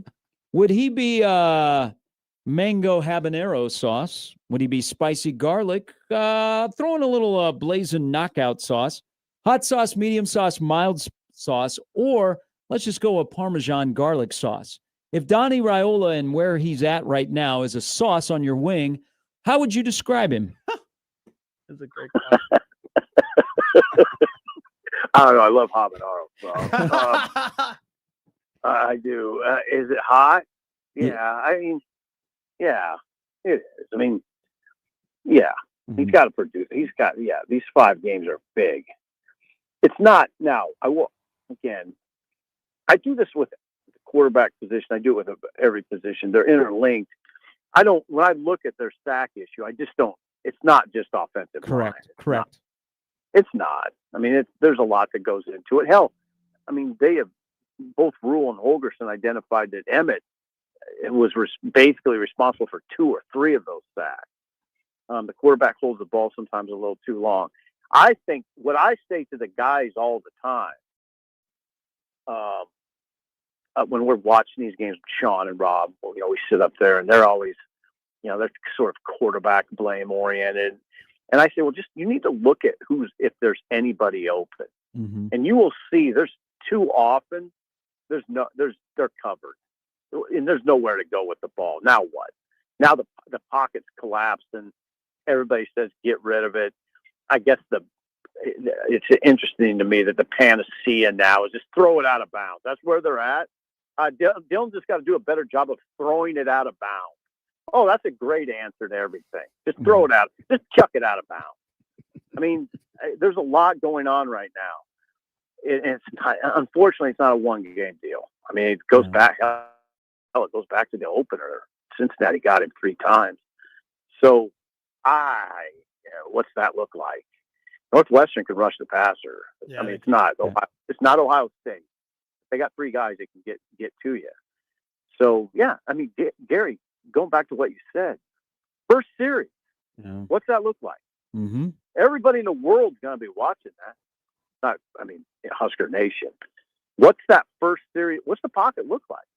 Well, if there's that first sack on that first series or Northwestern scores, the head coach is basically giving you a permission slip to boo, right? That Yeah. could be very, very Yeah. uncomfortable. Well, you know what? What I keep saying too is it applies to Dylan, but it applies to everybody. Football's uncomfortable. I mean, it's just by nature, it's uncomfortable. Oh, it could get uncomfortable. Just make it comfortable. You have control in that environment. Just it doesn't, like Rule said. I thought Rule was brilliant in some ways on Monday. It was a lot, but I like his overarching theme. You control it. Don't always act like you're put upon. You know that you play better. Okay, play better. You know, instead of the conversation being we're just getting sacked too much. Don't allow it to happen. You know, I don't know. I like the overall message. You know that you have to be the aggressor, and I loved what he said about entitlement. And it's sort of hard I think it's hard for some people to understand, but because it's nuanced. But he said when they're going in to the locker room at halftime and it's 7-6, and they're like, man, well, what's going on? It's 7-6. Mhm. Yeah. All right. I mean, it's this whole disrespect of the opponent. Like, oh, so you're offended now that Minnesota's ahead of you 7-. No, don't be offended. You're not on any other plateau than Minnesota. You've been sort of, it's because you're at Nebraska and everything that goes with it. You're sort of kind of taught to think you're above Minnesota, but you're really not. So don't act like it. Don't act like you're above Northwestern. They're not. They don't feel that way. They don't feel like you're above them. They're not scared of Nebraska in any way. It's shown over a period of many years. They're not afraid of you. So don't act like you're above them. Ignore the stupid point spread. Ignore the stupid narrative. Northwestern can beat you. They can beat you bad. They could put a Minnesota on you if you're not ready. They could. I mean, Northwestern could absolutely do what Minnesota did if Nebraska's not ready. And what you talk about, Steve, is exactly what happened against UCLA. And that was the next best loss, or the next worst loss that Matt Rule has had in his tenure. So my partner to the right of me said last week that, it feels like Nebraska can win every game and they could lose every game down the stretch. Yeah, that's true. And I nicknamed it. I'm not going to throw Gary into this because I don't think he likes the nickname, but I nicknamed it Roulette, right? That it's almost like you're spinning the ball and it's a 50-50 shot in terms of, what they're going to do. My question to you isn't what games are they going to win or what games they're going to lose or anything like that. My question to you is this, Steve. Is that progress from last year to this year? Is that progress that Nebraska is now at a spot where they hypothetically have the ability, the coaching, the talent to win every game? Or is it just more of it's a result of their schedule? It's a result of everything that's ahead of them. No, I don't. Listen, hey, I'm not dodging your question. No, it's you're a good one. It's what the season's all about. But I just don't know if I can talk about whether I see progress or not till I see Saturday and until I see subsequent games. Yeah, that's fine. I can't assign whether I see progress until I see the season. I don't know. Yeah, Minnesota was a huge step back, right? We all agree on that. But isn't it very possible that we could see a huge step forward on Saturday? I mean, I think people are skeptical, but I think you're just sort of, that's human nature to be skeptical. I'd just like to see Nebraska work against human nature and take a big step forward. It's possible, but I don't know. Well, see, do not make football hard. You got to see it. That's the beauty of Saturday. I like Saturdays because the talking doesn't matter anymore. You got to go do it. Sip, as always, appreciate. We'll see you Saturday. See you, Sip. Hey, thank you. Nebraska gets ready to play Northwestern, who killed James Franklin. I mean, they did do that. They did get him fired. Losing to Northwestern apparently is the worst possible thing you can do as a head coach. Everything goes to crap when you lose to the Cats. Kind of love it. We'll figure it out tomorrow we have predictions and more.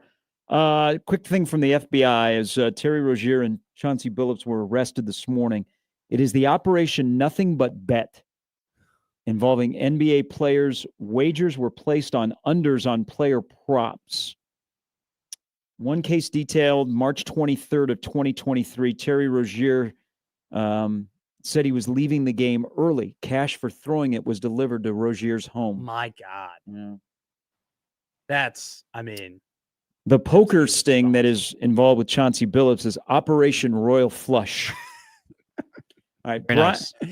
I would. You Could have called it two pairs. That'd be a great job for you if you were the name guy for the FBI. Well, how much does that pay? It's like headline writers. Operation name blank. name children, babies, horses, and FBI operations. Operation Tim Tebow Yeah. night. Hey, one other thing to my story about Cole Payton being the ball boy when Dan Jackson was at Omaha Burke. Jet Tomala's father, Justin, was also an assistant at Burke. Okay, Yeah. that's awesome. Maybe we'll get DJ on tomorrow. We're Hell yeah. we're chatting right now. We'll chat with Brian Edwards coming up next on 1620 The Zone.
All right, here we go into another weekend that'll include a nice, slate of college football. And then the NFL. By the way, the NFL gets started tonight with the Vikings and the Chargers. Looked a little bit different a couple of weeks ago when we could have got J.J. McCarthy against his old head coach.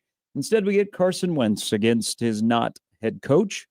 That's what we have. That's the Thursday night game. We have Brian Edwards, the senior handicapper for Vegas Insider. MajorWager.com, fantastic site. He joins us now. Very happy guy.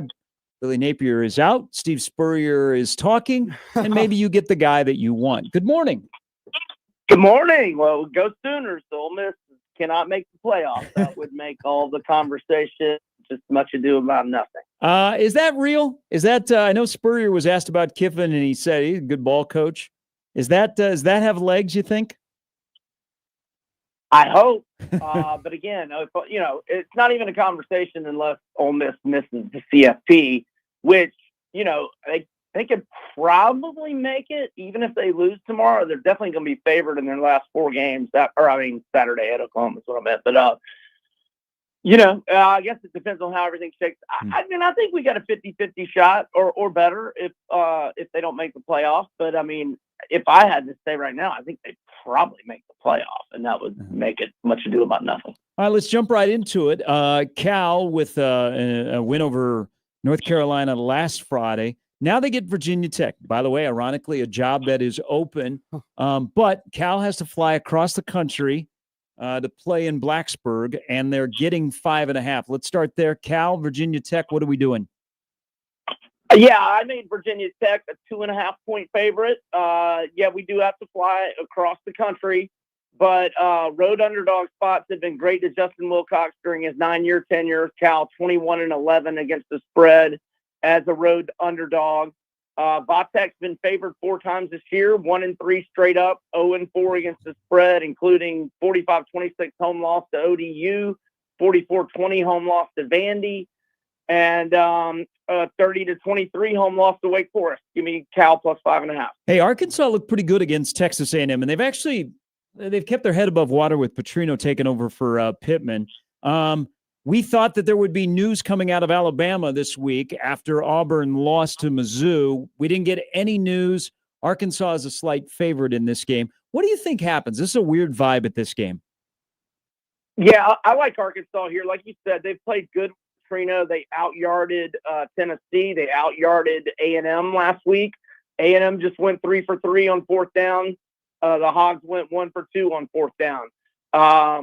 A&M won a shootout. But I think Auburn now, all their games have been heartbreakers. Their field goal kicking killed them last week. But they just keep finding ways to lose, and they lost their starting center Connor Lew to a torn ACL last week. That's, kind of a big deal. He was preseason 3rd-team All-SEC, but the 2 guys he was behind are Brailsford for Alabama and Slaughter for Florida, who are both going to be or have a great chance to be first-round picks. So I like Arkansas here. They're ready to win one. I think they get it done here at home for Petrino. There's a lot of people that have loved Diego Pavia since New Mexico State. Liars. You didn't know he was playing there. And I don't know if there's any more no Pavia supporters left on earth. This is a game that gets game day. It gets, hey, Mizzou, are you real? Hey, Vandy, are you real? Vanderbilt, just a 2.5-point favorite in Nashville on Saturday. What happens between Vandy and Mizzou in a monster game in the SEC? I like Vandy here. I just think they're a little bit better than Mizzou, and Mizzou's in a back-to-back road situation.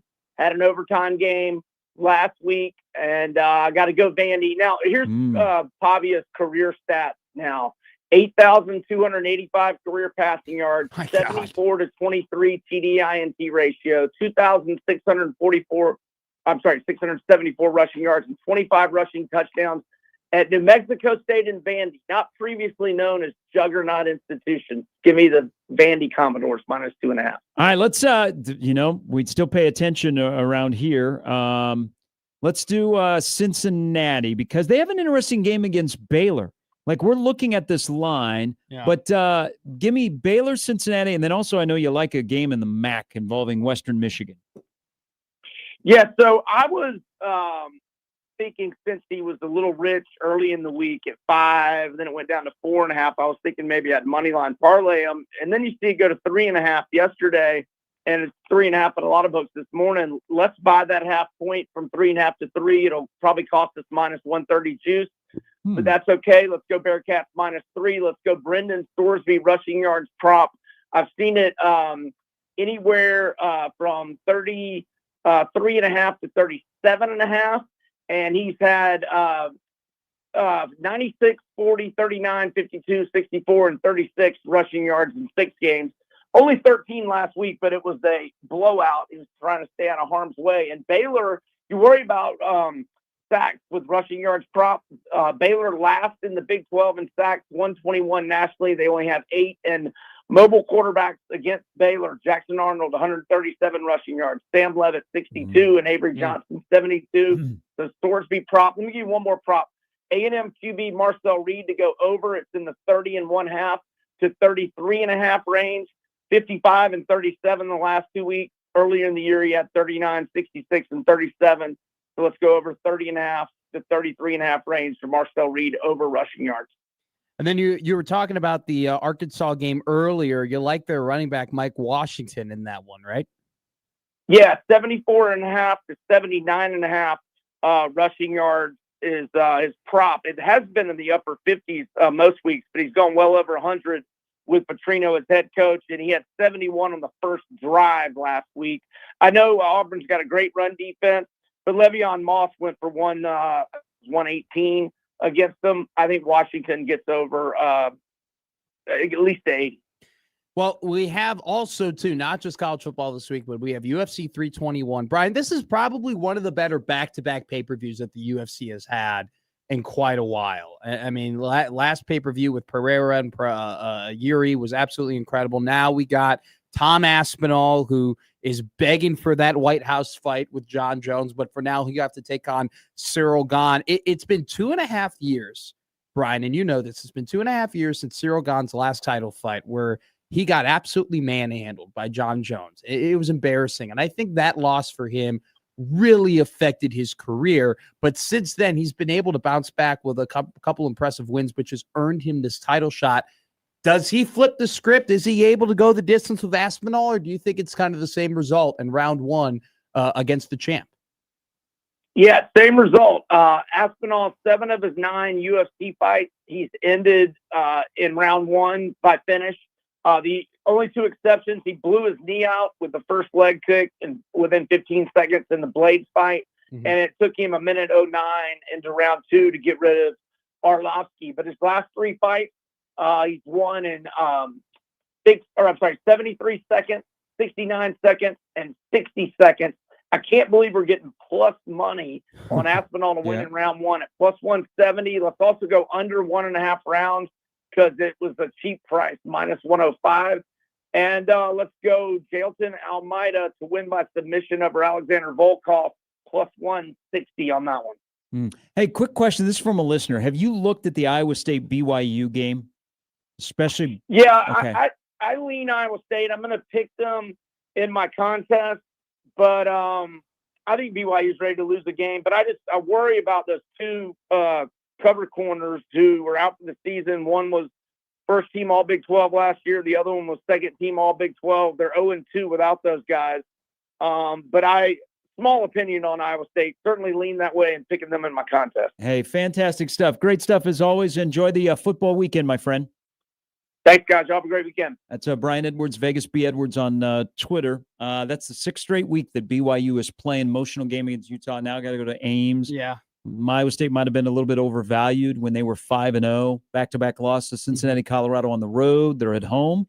Maybe you want to think about that tomorrow. It's been crazy with Iowa State this year with how they've been handicapped, where I think they were massively undervalued to begin the year. And then now that we're in the middle of the year and they had the start that they had, you're right. They have been overvalued and overestimated in some regards. I think look, I know you call it the JV football conference, and I get it, but you have to admit, they're competitive, all right? I know they're not the cream of the crop. I know they're not the SEC. I know they're not the Big Ten. But at the same time, it just seems like every single week any Big 12 team can beat any Big 12 team as long as you're not named Texas Tech, who I think is just going to run away with it at this point. All right, we'll get you ready for a Football Friday Fiesta tomorrow. We also have the start of the World Series and the craziness. So this has been the story on the morning after Wemby does Wemby things. More than 30 people are in custody in an alleged scheme involving high-tech rigged poker games, sports betting, mob families, and members of the NBA. Terry Rozier and Chauncey Billups. It does not involve college basketball, according to the attorneys. Okay. And someone just said, hey, a look-ahead line to next week. Texas is only a 3.5-point favorite in Austin against Vandy. Oh, my What God. is the world that we live in? Indiana Vandy National Championship, baby. Mark it down. Everybody knows Thought you were against that. No, I'm definitely against that. Give me Bama, Ohio State. Give me the big boys. Give me the blue bloods. All right. Screw these losers. Crossovers coming up next. Enjoy your Thursday Football Friday Fiesta and more on Nebraska Northwestern tomorrow as well on 1620 The Zone.